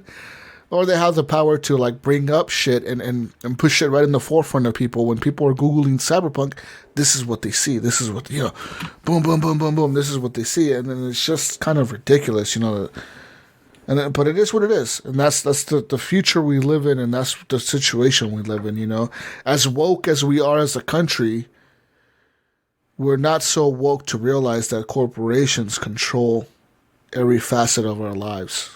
People like to say, "Oh, we're woke. We believe in all inclusivity and all this shit." It's like, yes, but like, you realize how much influence you're being influenced by these companies to do what they want you to do. True. Moving on to more news. Okay, so we'll move on to more news here. Speaking of being woke, Cyberpunk 2077 developers are reportedly angry with their management about unrealistic deadlines. Oh, what a surprise. More negative news coming at you. Yeah, following a so-so launch on the PC and a dismal launch by the way, on the Xbox and the PS4, employees at Cyberpunk developer CD Projekt Red reportedly asked some poignant questions during a video meeting with studio management this last week. According to Jason Schreier from Bloomberg, one staff member asked management why it said that Cyberpunk 2077 was complete in January when, according to that employee, it wasn't. Another developer suggested that it was hypocritical to develop a game about corporate exploitation with the help of mandatory overtime. When asked about crunch, the studio director said, quote, said they had plans to improve production practices in the future, but did not elaborate. So this apparently comes from an account of two employees at the company. Apparently a few others, at the studio said that they were, presented with unrealistic deadlines. So, yeah, I mean, it is what it is. Like, it's almost like becoming a doctor or something. Like people always talk about these crunch times and, like Jason Schreier especially. Like, I wonder if he ever does crunch or like if he just tells his boss to fuck off. What? Like when his boss says, "Hey, yo, Jason, we need this story for tomorrow. We need you to get this story up, and I need it tomorrow, man." I wonder if he just goes, "You know what? Fuck you. I'm off at 5. Fuck you. It's kind of funny because he had tweeted an article, something similar to this, talking about crunch and all this stuff. Yeah. And I gave him a response. I sent him a direct DM, which he never responded to. But I was just kind of comparing it. I said, look, they're developers. They wanted to be on this project. And I understand crunch. But I said, how is crunch any different than these people right now every holiday working working with UPS? Yeah. Or FedEx. Me and you, Jesus, we're in the food shipping industry. Look how many hours both of us have put in the last month. Yeah. In the last, I've had one day off since Thanksgiving. And some of that was my choice, but that's just the nature of the job. And I don't, we tell people at our work, like, look, if you don't like the hours, then find a different job. Nobody's forcing you to stay here, and nobody forces people to stay in and make that game. Yeah. Yeah, you're completely right. It's like a fireman complaining that he has to run into a burning house. It's like he's being like, hey, man, there's a kid in there in that burning house. You need to go in there and rescue him. And he's like, well, no, I don't want to do that. I don't want to go in there. They have a deadline, and you can't just not tell them to have a deadline because nothing's going to get made. Yeah, it's like if you just say, yeah, guys, we're going to make this game for the next 20 years. Go ahead. Just no deadlines till 2040. Yeah. Go ahead. No pressure to get it done. Just get it done whenever you want. The game would never get done, or they always add more. Yeah. But with crunch, and maybe I just don't understand it because I'm not in that exact field. But that's what my question was to him. I said, how is that different than what us people out here doing? These blue collar jobs and all that. Like, how does that any different from what we do on a normal basis? Yeah. It's like every job has overtime. Ask a police officer. Do you think cops want to work on Christmas Eve? As far as I know, like I've talked to cops over years and years, right? Yeah. They've like, hey, I'm working a double today. You know what double means? 16 hours. Exactly. Like, do you think they want to fucking be in their fucking cop car chasing people, pulling people over and shit every fucking day? Or on Christmas Eve when they could be at home with their family, or Christmas Day or whatever? Do you think doctors want to be at hospitals battling fucking COVID patients and shit, like dealing with all that on Christmas? No, but someone has to be there, They're working a double. Yeah. Doctors, nurses, fucking everyone does it, dude. And like, I don't get why these fucking news articles and these media, why they're complaining if they even fucking do it. Do you think Jason Schreier has no deadlines to meet when he's reviewing a game? Right, or when he's writing an article, like it's got to be done like within a certain date. Yo, if a company gives you a review copy, okay, so we've got review copies in the past. I'm pretty sure, like, we get told, hey guys, you have a review to do or whatever. Make sure you mention us, blah blah blah. Make sure this, and we hope that your review is out before the game launches on this day. Or make sure that you don't say anything until this day. So you're trying to get that game played, and you're trying to figure out, like, okay, how much of this game can I play before this date? And how much of a review can I do, for the people that I'm reviewing this game for? And, so it's like, I'm sure they had deadlines. So what are they saying? Like, oh, well, crunch is bad. Like, oh, so you're saying your job doesn't have any crunch? You've never had any crunch at all? Like, you've never had a day where you woke up and you had to fucking drink Red Bull just to get out of bed and shit? Like, or like you have to stay up late? It's just everywhere, and you think of people working stores during the holidays. Yeah. They are working crazy hours and dealing with people nonstop shopping and this and that. And now things are going to online. It's these FedEx people, UPS people. I remember, last night, Christmas Eve, it was 8:00 at night, and I seen a FedEx truck or a UPS truck or somebody out running around that deliverance jet. And he's out there. You think he wants to be out this late on Christmas Eve? Delivering. Yeah. So it just, I don't know. I would just feel like either you want to be in that situation or you don't. But I don't think you're forced to be in that situation. Yeah, so it's like don't make it sound like no one put a gun to your head. You have to be there. You have to be forced into doing this and all that. And if it's not what you want, then you don't have to be there. Just quit. Go get another job. Go get go work for another developer. Yeah. If you want your name connected to Cyberpunk, then you're gonna put up with the crunch and you're gonna put up with deadlines because you're making a big title. Can you imagine? If you don't want to now you have can crunch, then go make an indie game. Yeah, now you can go to Ubisoft and be like, hey, well, what did you do? Well, I was the lead character animator for Cyberpunk. It's like, whoa, okay, well, this guy knows his shit, you know, like, okay, maybe we could bring you on board. Now you can go to pretty much any developer in the world and be like, hey, guys, like, I can work for you. I've done this, and I've done this on Cyberpunk. It's like working on Red Dead Redemption 2, you know, and complaining about it. Like, what have you done? Oh, I was the animator or some lead animation for Red Dead Redemption 2. It's like, oh, okay, you know, like, you know your shit, dude. Come on, you know? I don't get it. These people complain, but I don't see the developers complaining really. I see the media complaining. Yeah, exactly. It's definitely a lot of drama and little toxicity around that for sure. Because I know that any of you listening out there that can. So, all right, Gunny, I'm going to tell you something. We have game developers that listen to this podcast because I've spoken to them. They've told me about their games. Now, you guys that are out there making a game right now. And I know they've been working on this game for like the last 4 years now. They've been doing this indie game. It's like 2 or 3, 4 people. But they've been working on this game for like 4 years. They haven't told no one about it really. It's a secret project type thing. Right. But, all right, so like they know what they're getting themselves into, man. You know, they know that. It's their passion. It is what you want to do. It's like us doing this podcast. Almost, you know what I mean? We know what we're getting ourselves into. We get into do this shit every fucking week, and we're here for hours at a time or whatever, you know, and sometimes shit goes wrong, and sometimes we record and we can't even use the recording because it's all fucked up. True. So then, but one of the things I look at, guys, is as far as like maybe not. I don't know if it's an Anthem or a Red Dead situation, but where maybe in a Jason Schreier situation where it could be certain employees, right? And I always look at it this way, where you know, it could have been the people that he talked to, and where they talk about, oh my God, I had to make a video game, and I had to work 9 hours, an extra hour every day.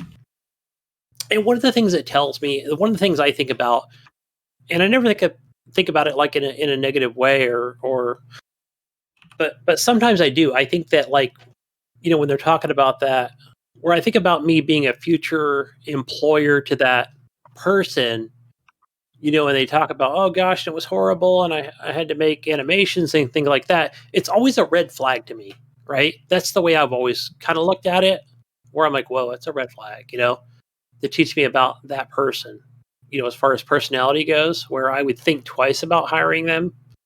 I don't know. It's just something that I'm a little more critical of.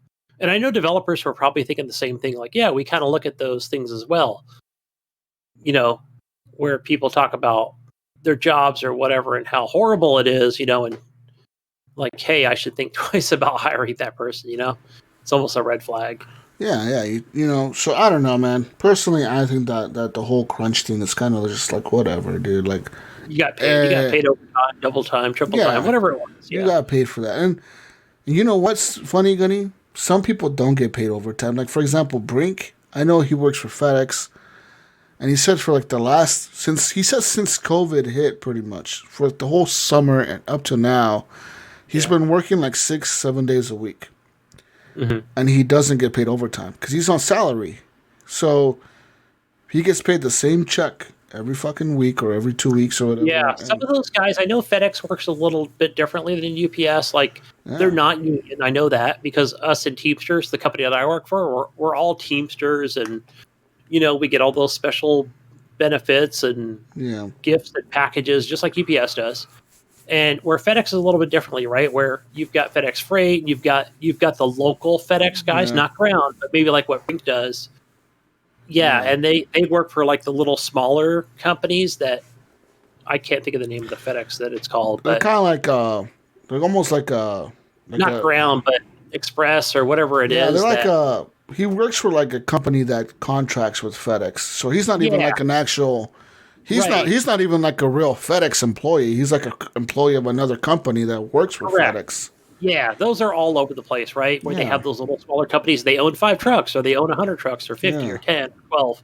And those guys definitely, you're kind of working for them and kind of how that works. You know, and at the same they're time, the ones bringing you your Christmas packages, so you better respect them. Yeah, but at the same time, you know, it's like he has crunch. That's crunch, working True. 6 days a week and not getting paid overtime. You know, so it is what it is. Like Mayo said, if you want your name attached to something big, maybe that's a sacrifice you make. You know, if I was a game developer, I think I would want my name attached to Cyberpunk.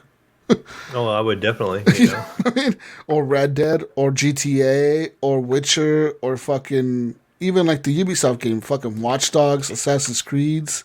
I'd want my name attached to all of and those. I think I would not be reaching out to Jason Schreier or even accepting his invitation because I would think about my future with other companies. I think he would twist my words.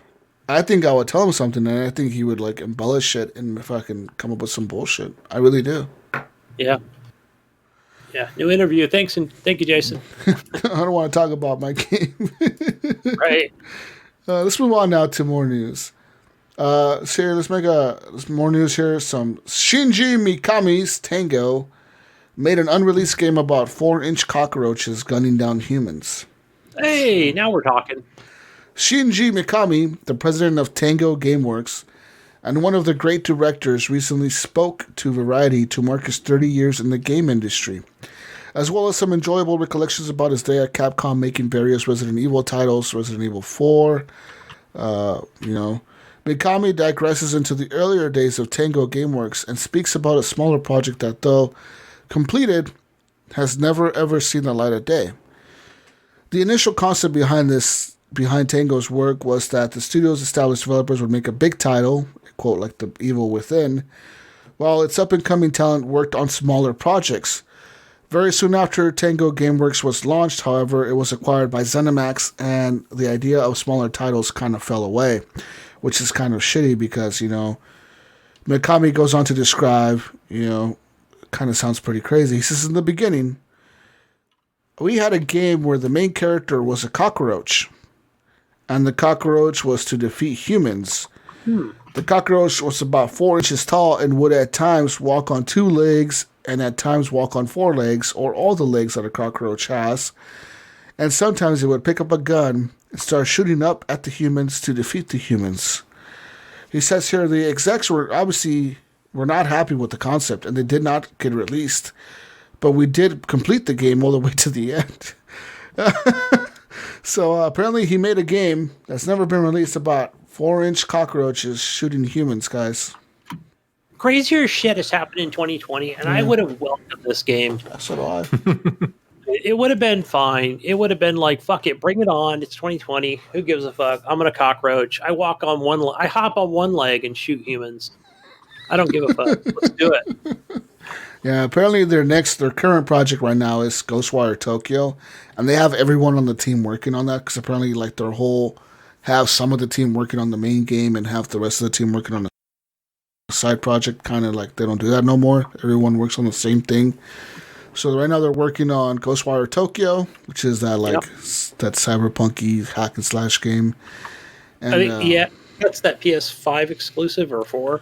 Well, we don't know yet, right? Yeah, it looks weird, yeah. But apparently it says here that this game is being directed by Kenji Kimura, with Mikami now in the producer role. So Sweet. There's that. Mikami will be the producer. Maybe there'll be a 4-inch cockroach Easter egg in the game or something. That you look down, he's behind the dumpster, and it's got a machine gun. It's got a machine gun. He's hiding there. Like, oh fuck. Moving on to more news. Halo Xbox 360 games will lose online services in 2021. That's right. We're about to reach. Dude, there's still. On the old ass last gen. Hey, I still have one right here. Gunny. Didn't we just say this?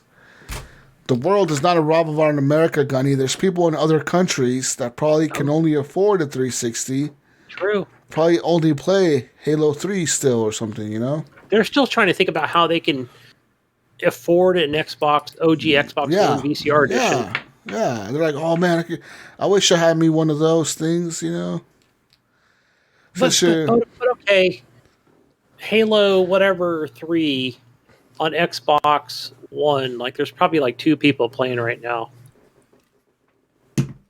It's got 2 people on the same server. It can have no less people than the people playing Titanfall that Jonathan Hall says every week. Yeah. We got 10 players. There's probably playing. There's probably playing more people playing these Halo games than there only. is Titanfall, right? Yeah, we got 6 people playing Titanfall, Titan Brawl. Poor Jonathan. Oh, I love you, Jonathan. I'm sorry, dude. I just got to give you shit on Christmas. Anyways. I could already hear Jonathan laughing in my head. He's like, they weren't consistent players, but they did play it like throughout the week. No, it's the same. It's the same 6 assholes that he meets every week on there. Like he knows them by name. Like I remember his Titanfall league. No, listen. The one time I played, he was like, "Hey, Jesus, you want to play Titanfall 2 with me or Titanfall whatever?" And I was like, "Sure, dude." And we get in there, right? And then, like, fucking Jonathan Hall knows all these people by name. He's like, hey, what up, dude? Everybody. He's like, what's up, guys? And they're like, hey, what's up, Jonathan? And he's like, hey, guys. You know, like is that match? Is that the same match where you met the 4 squeakers? Like, hi, guys, I just got this game from GameStop for like $4. No, but he knows all these people by name. Like, he knows all the players that played Titan Brawl by name. Like, motherfucking Jonathan Hall. It's like a community of Titanfall players that just know each other because they're the only ones on there. Yeah. It's like, hey, bro, nice match 2 matches ago. I saw that. Yeah. Anyways, we're about to reach the end of a very important era for Xbox, Gunny. In about a year, true. Microsoft has announced that in December 2021, it will be taking Xbox 360 services offline for the Halo series. This move will affect 7 different games, including 2 games in the original trilogy, limiting or completely disabling online matchmaking. On a post in Halo Waypoint, 343 Industries said that it takes a great deal of resources in order to maintain the services for these games. The total player count has been dwindling as more players have chosen to play the Xbox One or the PC versions of the games through the Master Chief Collection, and that the Xbox 360 versions haven't been able to purchase physically for about 2 years. So, the games that are affected are following. But hold on. I'll read the list in a bit. It says here, it's worth noting, so here are the following games. Halo Combat Evolved Anniversary Edition. Halo 3, which is a good game. Halo 3 ODST. So now, That's a good game. who was it? Was it you, Mayo, you were talking on the DOG? Was it you talking on some podcast I heard you talk about one time about you didn't know what Halo 3 ODST stood for? Oh yeah, that was on DLG. They did not know. I don't know either, actually. So I did not play the Halo series. So let me tell you about Halo 3 ODS. So Halo 3 ODST campaign, by the way. ODST stands for Orbital Drop Shock Trooper. Drop Shock? Drop Shock Trooper. So like these guys are like they're like kind of like, okay, so Master Chief is a Spartan.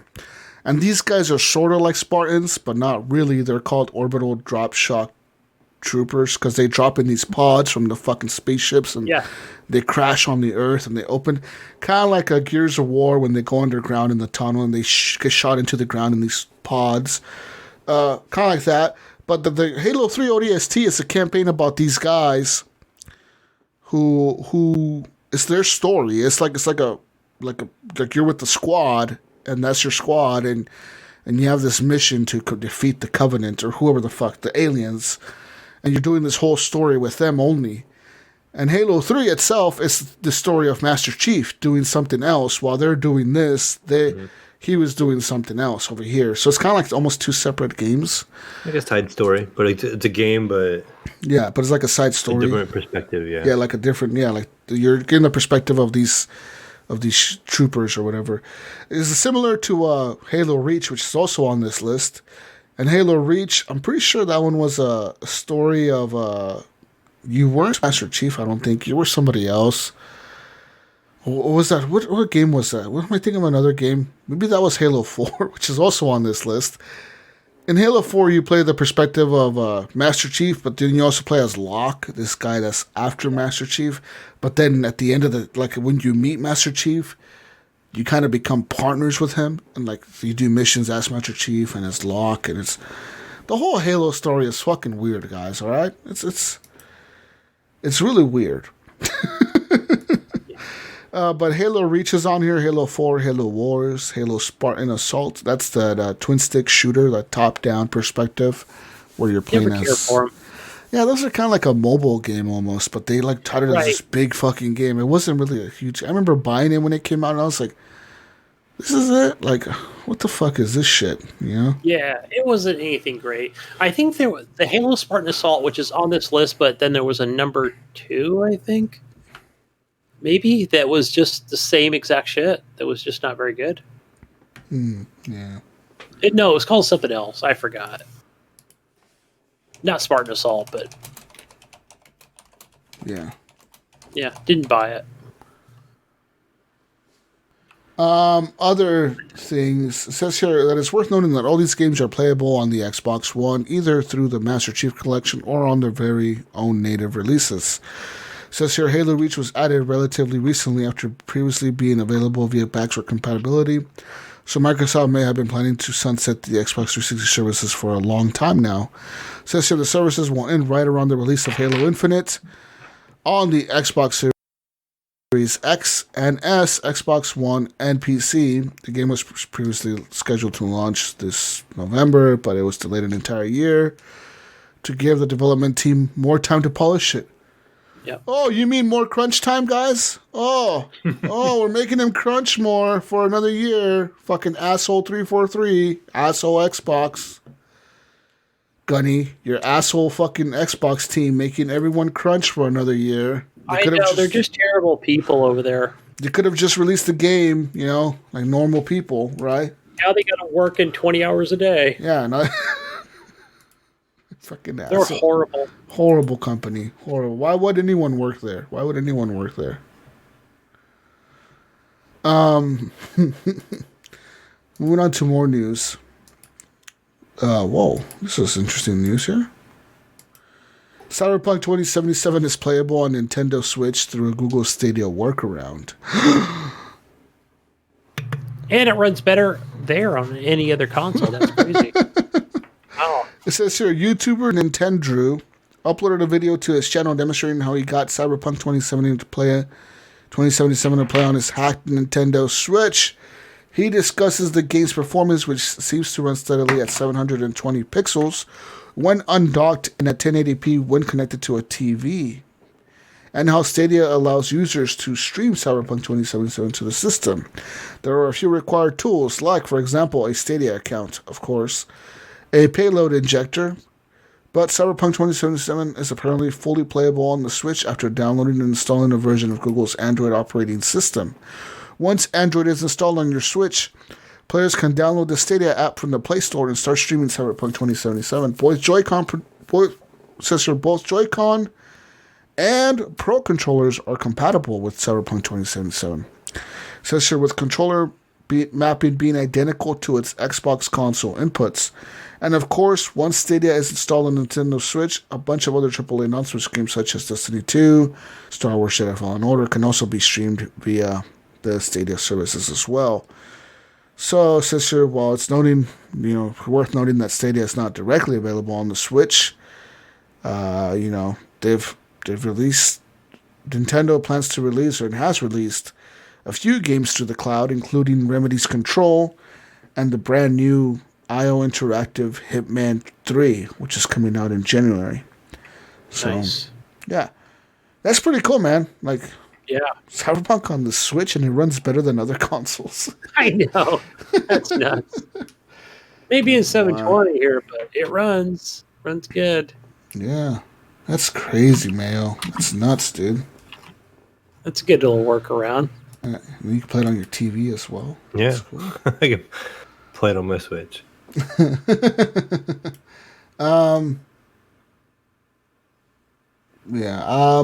I don't know what else to have for news here. Oh, Steam's autumn sale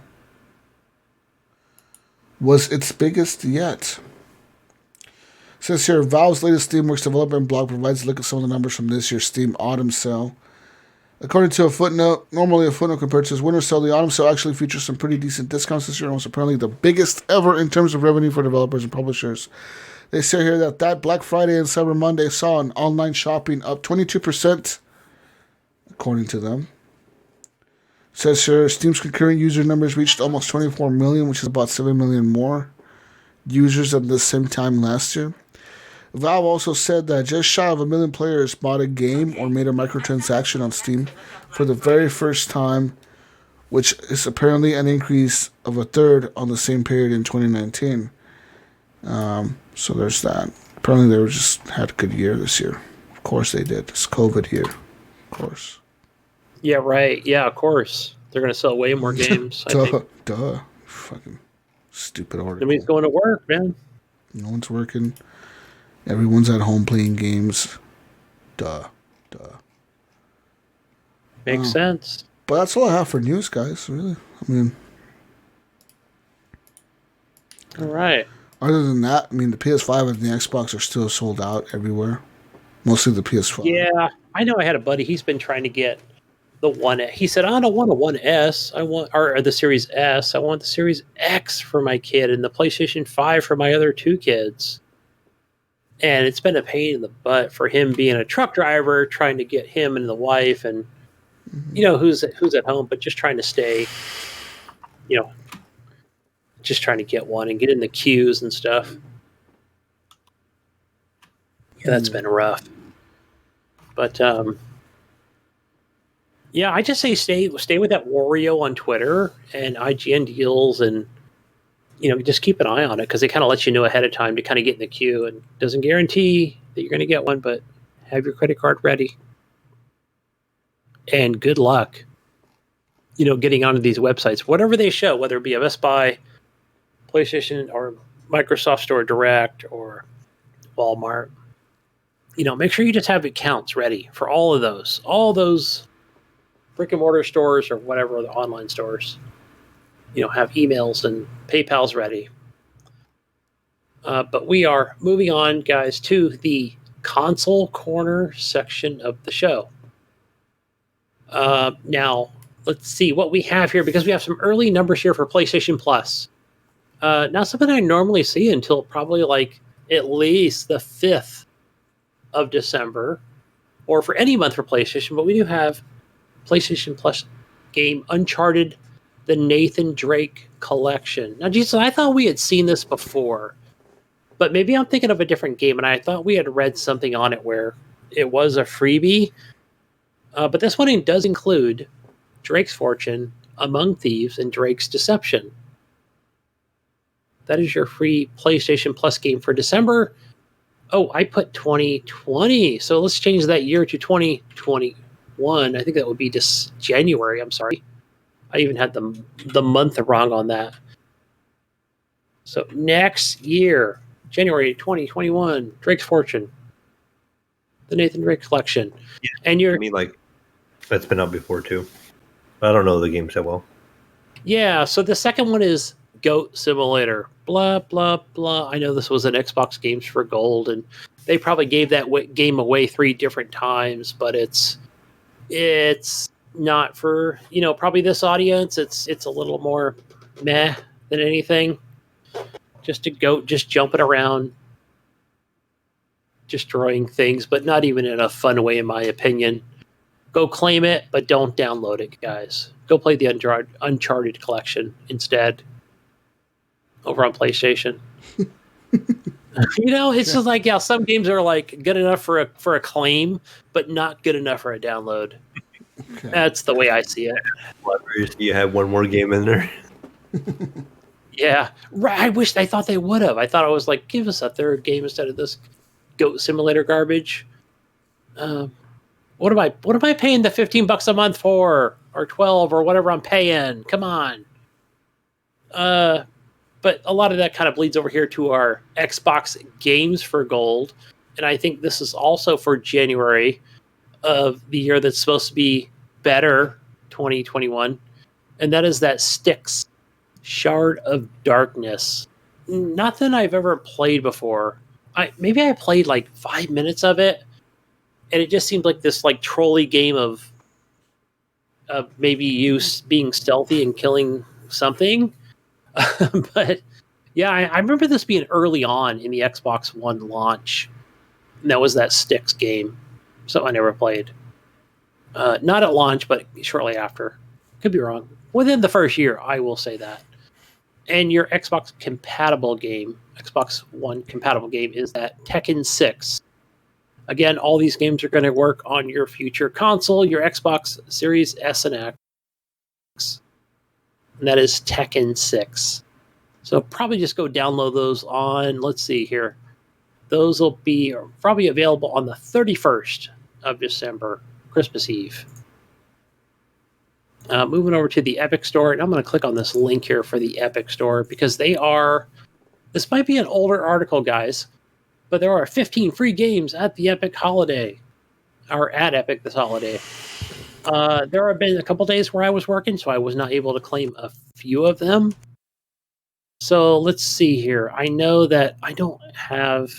There's not a full list here, but we have City Skylines, right? One of my all-time favorites. I was able to claim that, so I just own that thing everywhere. December 18th, Oddworld New and Tasty. I didn't get that one. December 19th, The Long Dark. I was able to claim The Long Dark. December 20th, Defense Grid, The Awakening. Now, this was the original. I was able to play maybe the first mission or first couple of missions of this game. It's a little slow, I will say. I don't think it had a speed up button, or there was some kind of tutorial that where you were able to speed it up. They made a second one too, and there's another clone out there that's really good. Defense Grid, good game. December 21st, Alien Isolation. I think they gave this game away before, so I might have claimed it. But a game I haven't played. I know other people have finished that game, and it's more of a hide from the monster type style situation. December 22nd, Metro 23 Redo. Damn it, I was not home to claim this game. But I do own this on the Xbox, both of those games. December 23rd, Tropico 5. I think that came with my graphics card 3 years ago. So yeah, I was not able to get that. And December 24th, which is Inside. I think that's like that sort of that black and white side scroller. Yes, it is. Puzzler game. It's like a little puzzle platformer. Yeah. I forgot the original game that came before Inside. You remember what that was, Mayo? That little black and white figure with the, you can see the white eyeballs. Yeah, it's on the tip of my tongue. Yeah, that was good. That one was good. I never finished it. It was like, whoa, way too hard for me, the physics and everything. But not something I gravitated towards. It was a good little trailer for what it was. You mean Limbo? Limbo, thank yep. you. Yes. Yeah. That was good. And I'm gonna get out here real quick because somebody might actually be able to get this game before it's too late. I'm gonna see how much time there is. Now I'm clicking on the Epic Store here. I will go back to that later. Let's go to the store. Let's go down to Darkest Dungeon was the game that I claimed today. December 26th. Merry Christmas to you all. Let's see. I don't know. It doesn't have a timer on how much time you can claim it. But yeah, if you're listening to this now, go ahead and try and see if you can get it before the next game is out. Again, they're always a mystery game. I think they do announce it on Twitter if you follow the Epic Store. But now that I'm on the Epic Store, Mail, I'm looking at this and I see that what was it? It's Super Meat Boy Forever is out. And I think I'm going to buy it because I don't know if that's on any console yet. I think it might be an exclusive. Is this the sequel? I believe so. Yeah. The sequel. It says here, the challenge of Super Meat Boy returns in Super Meat Boy Forever. Levels are brutal and death is inevitable. Players will run, jump, punch, and kick their way through familiar places, new worlds, all while enjoying a story truly meant for big screen. And you know who that developer is? Team Meat. Love that name. There is Dr. Fetus, who's making a comeback. But yeah, That first one was so good. Super Meat Boy, so good. Love that game. But I think, so moving over to, let's see what we have here for a couple games featured on Xbox Game Pass, guys. Ukulele and the Impossible Lair. Now, this is something I was talking to somebody at work who worked in a grocery store, and I was telling him, like, hey, man, you got to get, I think it was Immortals Phoenix Rising, because he has a Switch, and I think he does have a PS4, and I said, man, Immortals Phoenix Rising, he loves the Nintendo type series, or, and I said, you got to get that on the Switch, and also, if you're into the Donkey Kongs and the Marios and stuff, yeah, go with that Ukulele and the Impossible Lair. It's on both the Xbox consoles and on Game Pass PC. The other one that kind of stuck out to me was Elder Scrolls Skyrim, because, again, Bethesda acquisition. That is the Elder Scrolls Skyrim Special Edition, and that is not available on just the console for now. So not on PC yet. But I think it will be eventually. So go get that on your Xbox consoles. But I think now we are moving on to community questions, Mayo. Jesus, Mayo, I know you asked some questions on Facebook. I don't know what we got on there as well. Let me check the Facebook while you read the one we have from Leahy. All right, but our first one comes from Leahy, aka Michael. What's up? Merry Christmas. And he wants to know, how do you guys, what do we think about all this negative deserved press going after CD Projekt Red going forward? Do you think there will still be multiplayer? Will there still be a multiplayer aspect of the game? And do you think this will affect any of the DLC content going forward? Also, what are our thoughts on Sony removing it from the store on their end? Now, this question was asked from last week, and I heard also, again, this was removed from Microsoft as well. So it's not available on any store through consoles, I would say, especially through Microsoft and Sony. And, yeah, I know that some of the Sony stuff is where they weren't allowing any kind of refunds. We saw some of that backlash even in our own community, for people asking for refunds, and they were just having a hell of a time until, this whole thing kind of blew up, and then they were like, fine, everybody gets a refund and we take it from the store. It was kind of fucked up, I will say, on both ends. So unless Microsoft was just freely going, yeah, that's fine, But Sony was a little different. Sony was initially was like, hey, you downloaded the game, you can't get a refund. And I think Microsoft was a little more lenient, I would assume. Whether you played under that 1 hour or 2 hours difference. And yeah, I don't know. What do you guys think? About things? With the multiplayer and the DLC content coming forward, I think it's gonna slow it down a little bit, because I think CD Projekt Red is probably determined to make their games run well, and there's so much work right now putting in to, I guess, stopping the negative press, like getting everything the way everybody wants it. Yeah. So I'm sure they're probably focusing on that, and they're probably their multiplayer and their DLC content probably isn't their focus right now. So, they're probably really, trying to stop these problems and get these bugs fixed. And they're probably use as much personnel as possible to get this done, because they want to get it out of the way, and, with it being removed from the store, it just, the faster they can get this stuff fixed, I'm sure it'll be back on the PlayStation Store again. So they're probably putting all their resources in to getting these bugs worked out, and probably working on the OG Xbox version. They're probably all these people into making this OG Xbox version of the game. Yeah, they probably look at it and they're like, hey, how do we really dumb this down, as far as ambient conclusions and all these things, and how do we just lower those levels so much that it plays, that it's optimized, take more cars out, more people, more NPCs, yeah.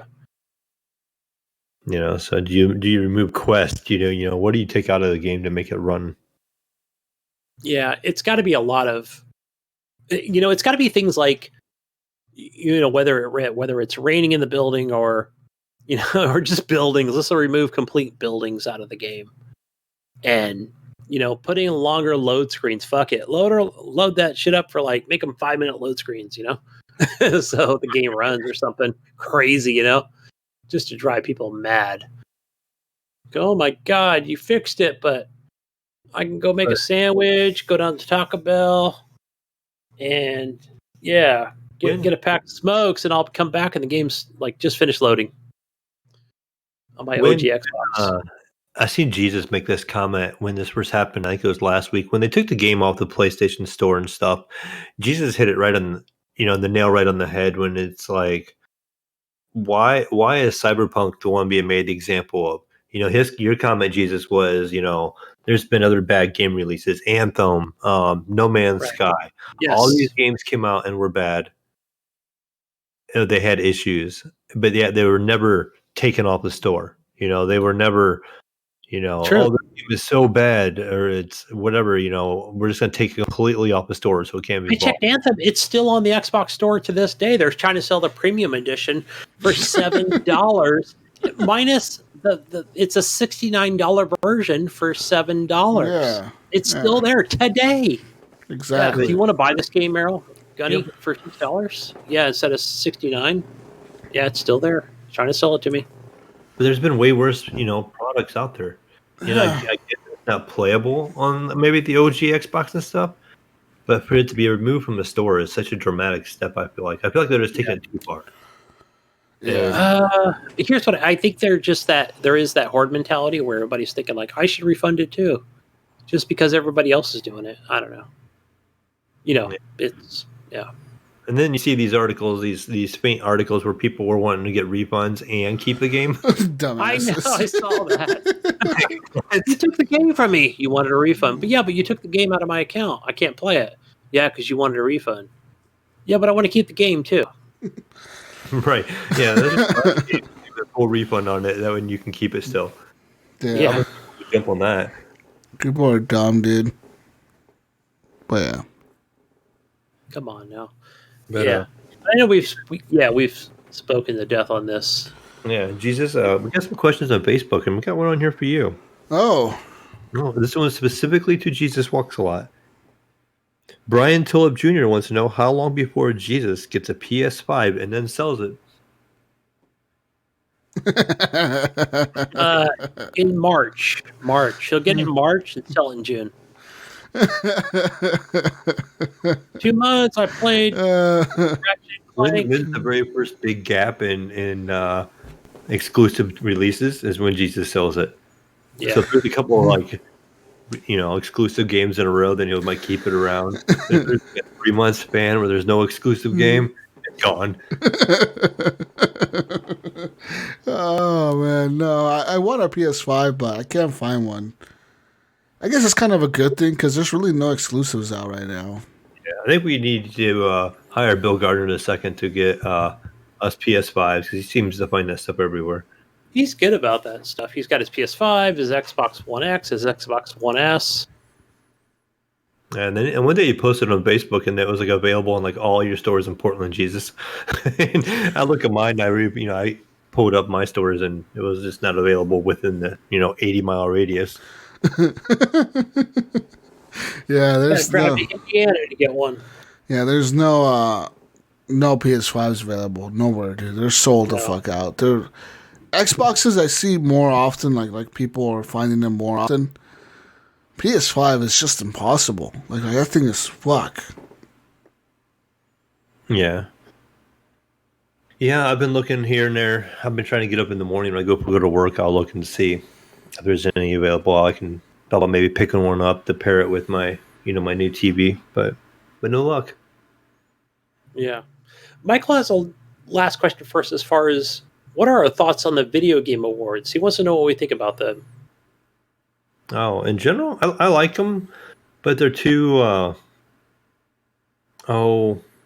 What's the word I'm looking for? I don't know. I don't long as often.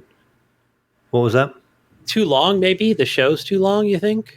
I don't mind how long they are. They just... I mean, it's a once-a-year thing for 2.5 hours, right? I feel like some of them are really disconnected with what some of the mass people like. You know, there'd be these games that get in like the Game of the Year award. That what was it, a couple years ago? Celeste was in there. Yeah, that was last year, I think. Game was. And everybody's like, "What's Celeste?" Like, how can this game be in the running for Game of the Year award? I never played. I know what it is. I know what's it about, but I never played it.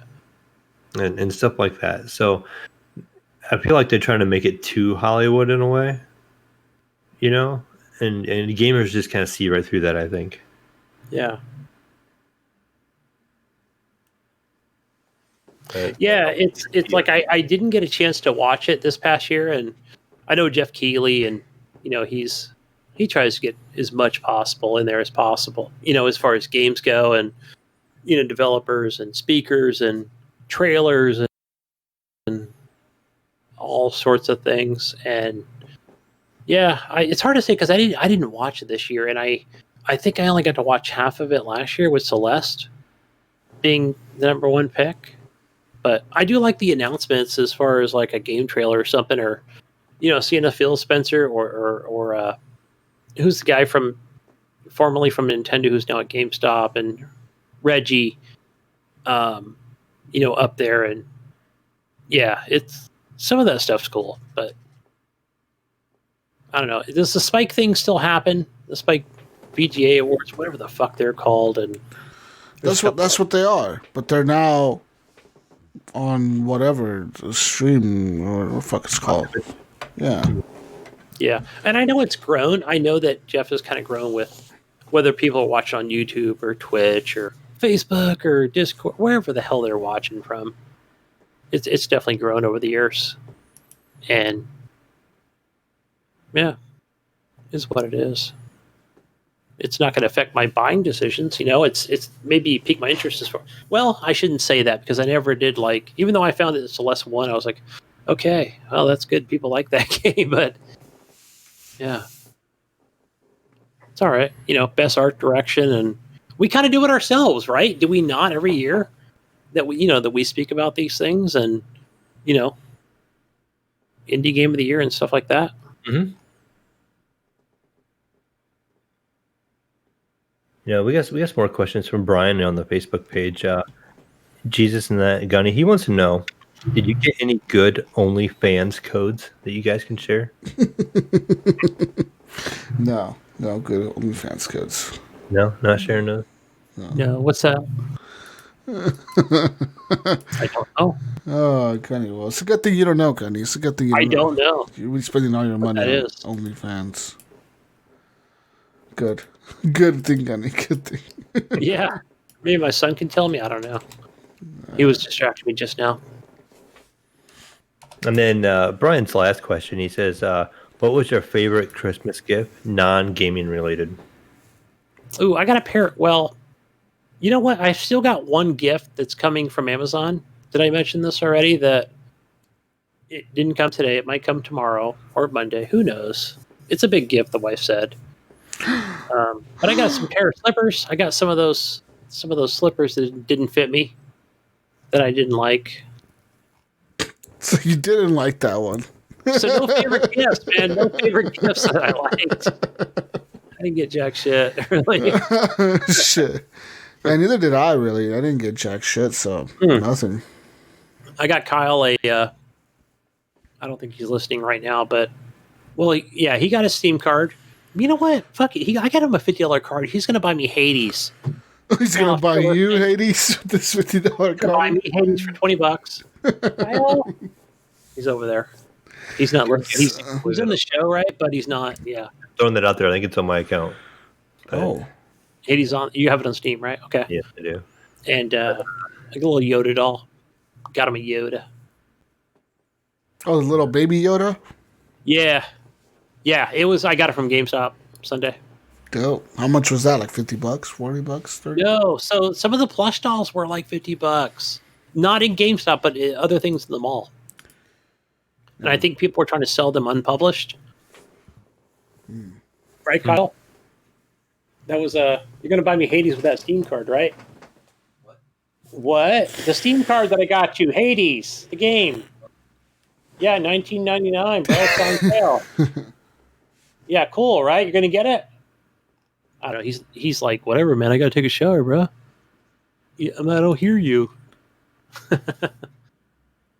Not listening. Yeah, we got one last question on the Facebook page, and that is from Sean Imes Fuller over here. He says, "Can you eat 2 gallons of ice cream in 20 minutes for $500?" Damn! If I was younger, I could have. I was able to eat 5 gallons before. Of what? Ice cream in 20 minutes? That's 5 a lot. gallons. 5 gallons, dude? You know how big a gallon is? It's those big I ass can only eat tubs. 5 gallons, not 2. Brown pails of ice cream? Yeah, it's like those big ass round pails of ice cream. That would take me like hours to finish, and I wouldn't even be able to finish. I don't think. I'd get tired of eating it. You get a fucking brain freeze. Yeah. Your teeth would hurt. There's so much. I definitely could not do it 20 minutes. I don't like ice cream, so I wouldn't even eat it for $500. So, well, I would eat ice cream for $500, but not. Can I get some chocolate sauce? I'll do it. So, what do you mean? You mean like that fudge or the hot chocolate shit you put on The top? Hershey shit, man. Yeah. Put the Hershey shit on there. Throw some sprinkles on it. I'll eat it in 20 minutes. No problem. 5 gallons of ice cream. Yeah, I can do it. You know what? Can we just throw that in the microwave, Sean? Is there a microwave big enough? Yeah, drink it all? That's disgusting. 40 seconds in the microwave.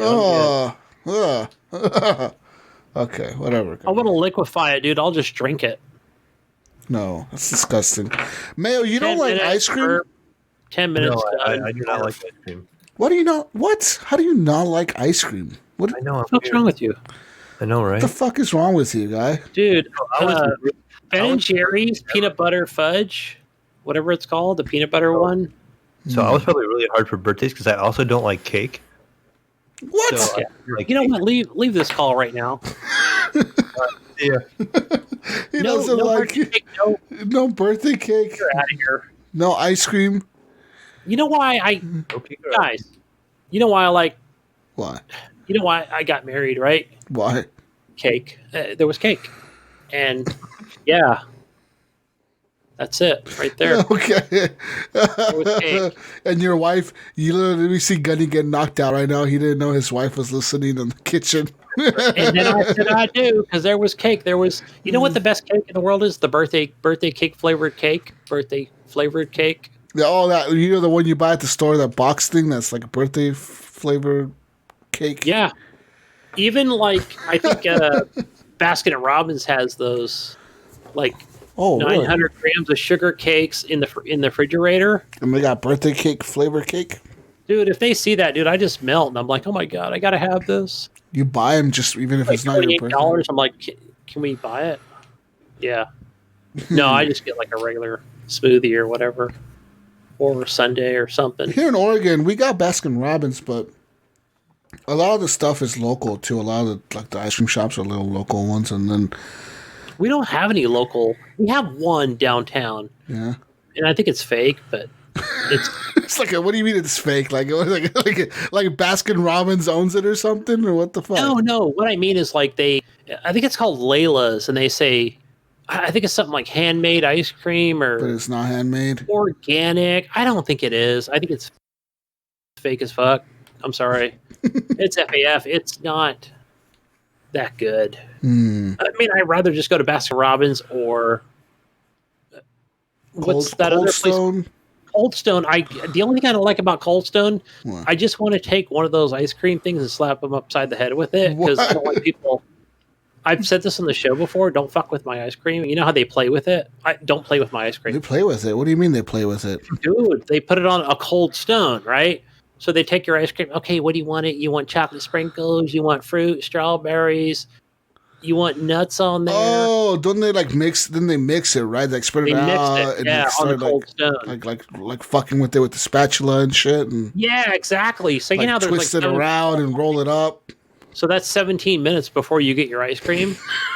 And it's like, I want it now. I want it right now. I don't want you to Pit it and pat it and slap it and cut it. It's artisan ice cream right there, Gunny.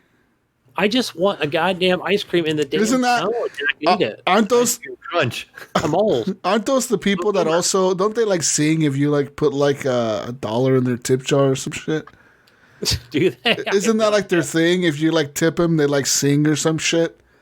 I'm pretty sure it's them, dude. Cold Stone, yeah. Yeah. Another reason to slap them. They start singing like, yeah, if you give them like any tip, like $1 or anything in their tip jar, they have to sing if you tell them to. Can I just put $1 in there and just tell them to hurry the fuck up?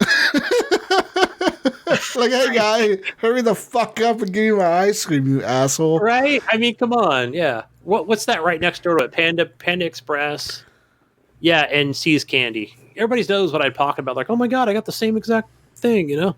Yeah. Yeah, you ever walk in there and they're like, can you just like toss my candy up and, juggle it for like 5 minutes before I get it? No. Just give me the damn ice cream. That's it. Seriously, that's the only thing I don't like about it. And I think it's got a little bit more sugar. Again, as a boomer, that's my opinion, but yeah, I don't know. I mean, I've never had like that. I mean, I've been to Cold Stone, but I've never seen them put that shit on a Cold Stone. I think you're full of shit. No, like I guess if you want stuff in it. Oh, okay, but I don't like your kid. I don't put stuff in my ice cream. Gunny, what are you, a little kid? Are you putting gummies? Or gummies. Gunny, you putting fucking gummies in your ice cream, Gunny? What the fuck? Dude, I load it up with sugar. No, I just say you put gummies and Oreos and fucking Reese's Pieces all in there, or what? For me, I'm like, just give me the chocolate mint chip, or it's. But they have those featured ice creams. What's the featured ice cream? No, whatever it might be, like where they give it a name. I can't think of the name. Oh, like the Yellow Brick Road or some dumb shit. Yeah, stuff like that.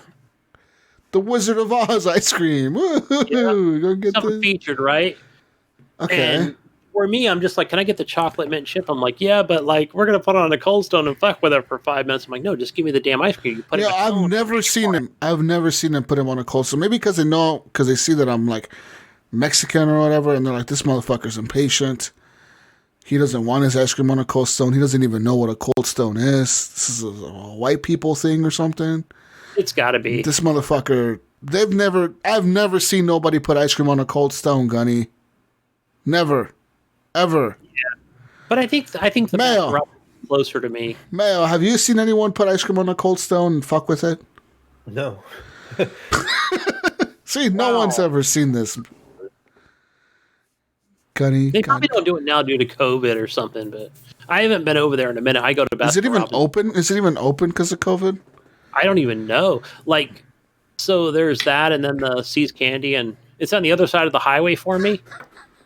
Like, not far, but I just go to Baskin Robbins. It's open. Yeah. You just can't do taste. You can't taste the... Oh, yeah. They can't let you sample. Yeah. You don't do samples anymore. Yeah. Like, what do you want? If you guys want it, and then if you don't like it, then you can come back inside and exchange it or something. Like, no. Here in Oregon, the most popular, I would say, one of the most popular ice creams is the Tillamook ice cream. It's like Tillamook is a dairy. Like near, we have that down. Yeah, we get the half gallons down here. Yeah, we get the same up here. So like you could buy it at the store, but like most of the local shops, like little stores that sell ice cream or whatever, like ice cream shops around town or wherever you go, I want to say 99% of them are either Tillamook ice cream or Umpqua. There's another dairy called Umpqua or whatever. There's that one too. Yeah, Umpqua. We get those. We get your shit down here, Jesus. Yeah. We get it down here in California. They ship it down here. Yeah, I know you do, you motherfuckers. And we're gonna send you our wine, and then we'll get your ice cream. What are you talking about, Gunny? I live in wine country. I deliver those Oregon wines in the this part of Oregon where I live. There's more wineries in this fucking town than there is people, I think. Yeah. There's like fucking wineries everywhere, dude. Like it's ridiculous, Gunny. I know people think I live in like skyscraper city, but it's mostly just dairies and wineries. Wineries. How I make my living. Yeah. Yeah, but everybody thinks I live out in the Hicks and the farms, and I live in Skyscraper City. Right, surrounded by cows, right, Mayo, and tractors. Right. Fucking Mayo, they're living in fucking Cyberpunk. We're over here living in fucking farmland. Got his cybernetic milk. Shit, but that's all we have for you. Any more questions?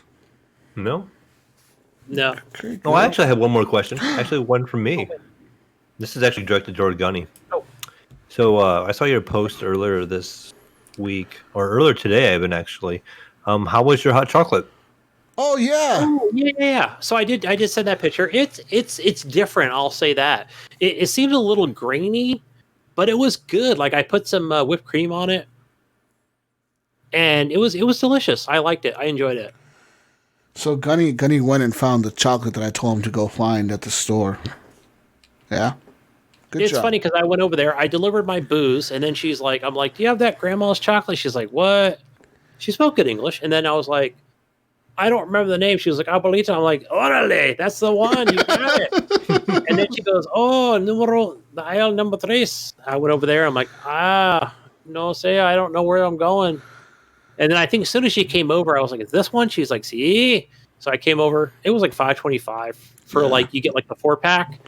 And yeah, I took some of that. I put a little bit of water in there. I melted it up. Put some milk in there, and yeah, it was good. Yeah, you usually heat up. Well, the way I would do it is I would heat up the milk in a pot, and then you kind of get it to a boiling point, and then you add the chocolate in afterwards. And depends on how sweet or how you like your chocolate. You kind of depends on how much you're making is how you do it really. Yeah. Then you got to make sure you mix it and stir it right or whatever, like that fucking. Yeah, but overall it was good. So I've got 3 more, and yeah, I love that chocolate. That chocolate's the best. I'll probably drink another one tomorrow. Yeah. Share that with me and the wife and kid, and Made by good old. I seen the Nestle name on there. Yeah, Nestle. Yeah, they bought him out. I Probably. didn't even notice. Yeah, I didn't even notice that was on there. Fucking Nestle. Yeah, Nestle makes all kinds of shit. Yeah. Yeah, they're a big company. Yeah, they're like all those. They're like all those other companies that make shit for like everywhere around the world. So they make like Hispanic foods and fucking Indian food and fucking all kinds of shit, man. Just all kinds of shit. We have another question here from Leahy. He wants to know what cool gear did you guys get for Christmas? I didn't get no gear, man. Oh, I just on my TV. Oh, yeah. I got that in this new OLED. So I did get the wife did get me a wristband for my. This is for my. What do I want to call? Oh my gosh, I'm losing my mind over here with this thing. It's a the wristband for not the Apple Watch, but what the hell do I call this thing? It's got the Fitbit. Thank you. This is the Fitbit 2, I think it's called. Or the HR2, which I've had for several years now. Well, this one I've had specifically for a year and a half, and just the wristband, the little thing broke on it. And yeah, so she got me replacement band, which they just pop on and off. Little something for tech there. And this is somebody just right up the street from me here. General G's on Discord asks, what other hobbies are you guys into? Music, art, comics, collectibles, dressing up in schoolgirl outfits on TikTok. Yeah, I don't know that that's your thing, that you do that thing, but yeah. Other things that I'm into, really, video games are the main thing that I'm into. I mean, I like music, I like movies and shit, but really, video games are my main hobby. You know what I watched today, man? Podcasting, my favorite hobby. You know what I watched? I watched a little bit of Doctor Who today, man, oh, nice. on the BBC, and I was like, oh, I'm going to watch some actual television. I watched that. I actually flipped some channels today. I watched some on that HBO Max. Apparently, it's on there too. Yeah, it is. I have HBO Max. Yeah, and I watched some on there, Mayo. Some of that Doctor Who shit. They seem to really, really share themselves around. As far as like, I even told you like it was on some Amazon Prime stuff, I think, as well. So I'm like, yeah, it's been kind of everywhere. It was on Prime for a while, then it went to somewhere else. People buy out the rights for a while. Yeah. It's kind of like a time thing, and I don't know if there's a little bit of a demand there. Like wherever that's at, it's only on one app at a time, it seems like. And they just kind of keep selling the rights for a certain time period, and then they kind of move it. It's kind of like, what's that other one that's leaving Netflix? Like The Office. Yeah. That's leaving Netflix, and it's going to like that Peacock bullshit. the That's Peacock. still a thing. Is that okay. NBC or CBS partly owned CBS, or something? It's the Peacock. What the fuck would you call it? The Peacock. That's like a stupid ass name, dude. The Peacock. Oh, I'm streaming the Peacock today during brunch. I'm gonna watch some Peacock. Wow. Anyways.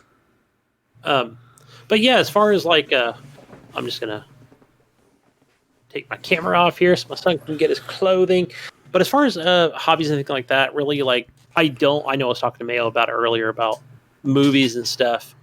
I've just been mainly into, besides work and it's video games and family time. That's really like where I spend 99% of my time. So I haven't had time to really watch any real movies outside of anything major Marvel, or that it's popular. As far as music goes, hey man, I love the Spotify. I like getting the unlimited. I have been doing that. I did get the 3 months for $10, and I like the fact that I could download all that music and play it. And General G's knows this, that like, hey, maybe T-Mobile's not available everywhere. Especially on my route going up to where he lives and through the hills and throughout. The Solano County, Mendocino County area of where, yeah, man, it's there. I just hit shuffle and the music goes, and that can include anything from like country or rock and roll or hip hop or even a little pop. Throw some of that stuff in there. Anything that's like got a good beat to it, I'm down for it. Hey, it's the holidays, right? So I'm going to play a little Christmas music. Hit that shuffle. I'll play that for a short amount of time. But yeah, man, mostly comics. Let's see here. Let me just bring that up here real quick. That was comics. Yeah, it's not something that I never really got into as far as art and comics. The only thing I really collected was some Star Trek cards. That was really it. So Ghost Nico. But yeah, that's it for me. I mean, besides podcasting and listening to podcast. So, yeah. Yeah, likewise. It's pretty much just gaming for me. I don't watch a ton of TV. I listen to a lot of music and podcasts at work. But, when I'm not working, it's pretty much gaming. Yeah. Audible. Kids, being outdoors. Audible. I love Audible. I do the 2 credits a month, $26. Yeah.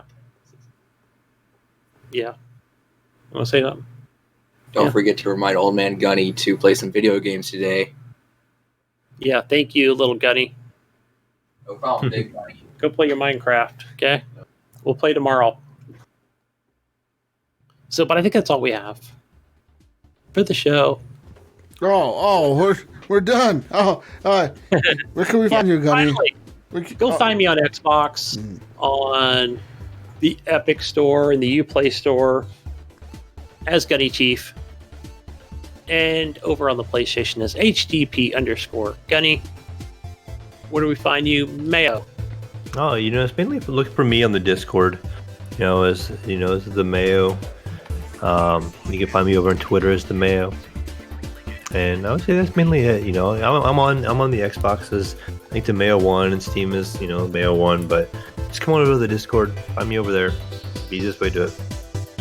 All right, and you can find me on everything as Jesus Walks a lot today. I'll be playing some Call of Duty probably. I don't know. What that go for? I need to find me a game on. Someone recommend me a game on Steam. I need to find something to play. Something good. I don't know. But yeah, if anything, I'll be playing Cold War. I guess. Find me on everything. Jesus Walks a lot. I'll be on there as Jesus Walks a lot. Just find me. Go ahead. Yeah, that's it. Oh, with that being said, peace out, Brussels sprouts. We'll catch you on the next week's edition of the Horrible Gamers Podcast. Merry Christmas to you. Happy holidays. Happy everything. Gunny's music keeps cutting out. He doesn't realize it, but it is. It's copyright free, man. It's Christmas, dude. It keeps cutting out. It's not picking it out. Ah. Sorry. It's like we get like a snippet of it, and then like Discord cuts it out. So I don't know what to tell you, man. Ho ho ho! Ho ho ho! Merry Christmas, Mayo. People listening now, they're like, "Happy New Year!" Yeah, and Happy New Year's to the people listening next week on New Year's Eve. And hopefully 2021 is a better year. Definitely. I mean, I wouldn't get my hopes too high, but we'll hopefully hope for a better year, huh, guys? Woo! Yeah. Anyways, yay! We're out of here. Peace out, Brussels sprouts. Bye, everyone. Bye. Later. Yeah. Bye.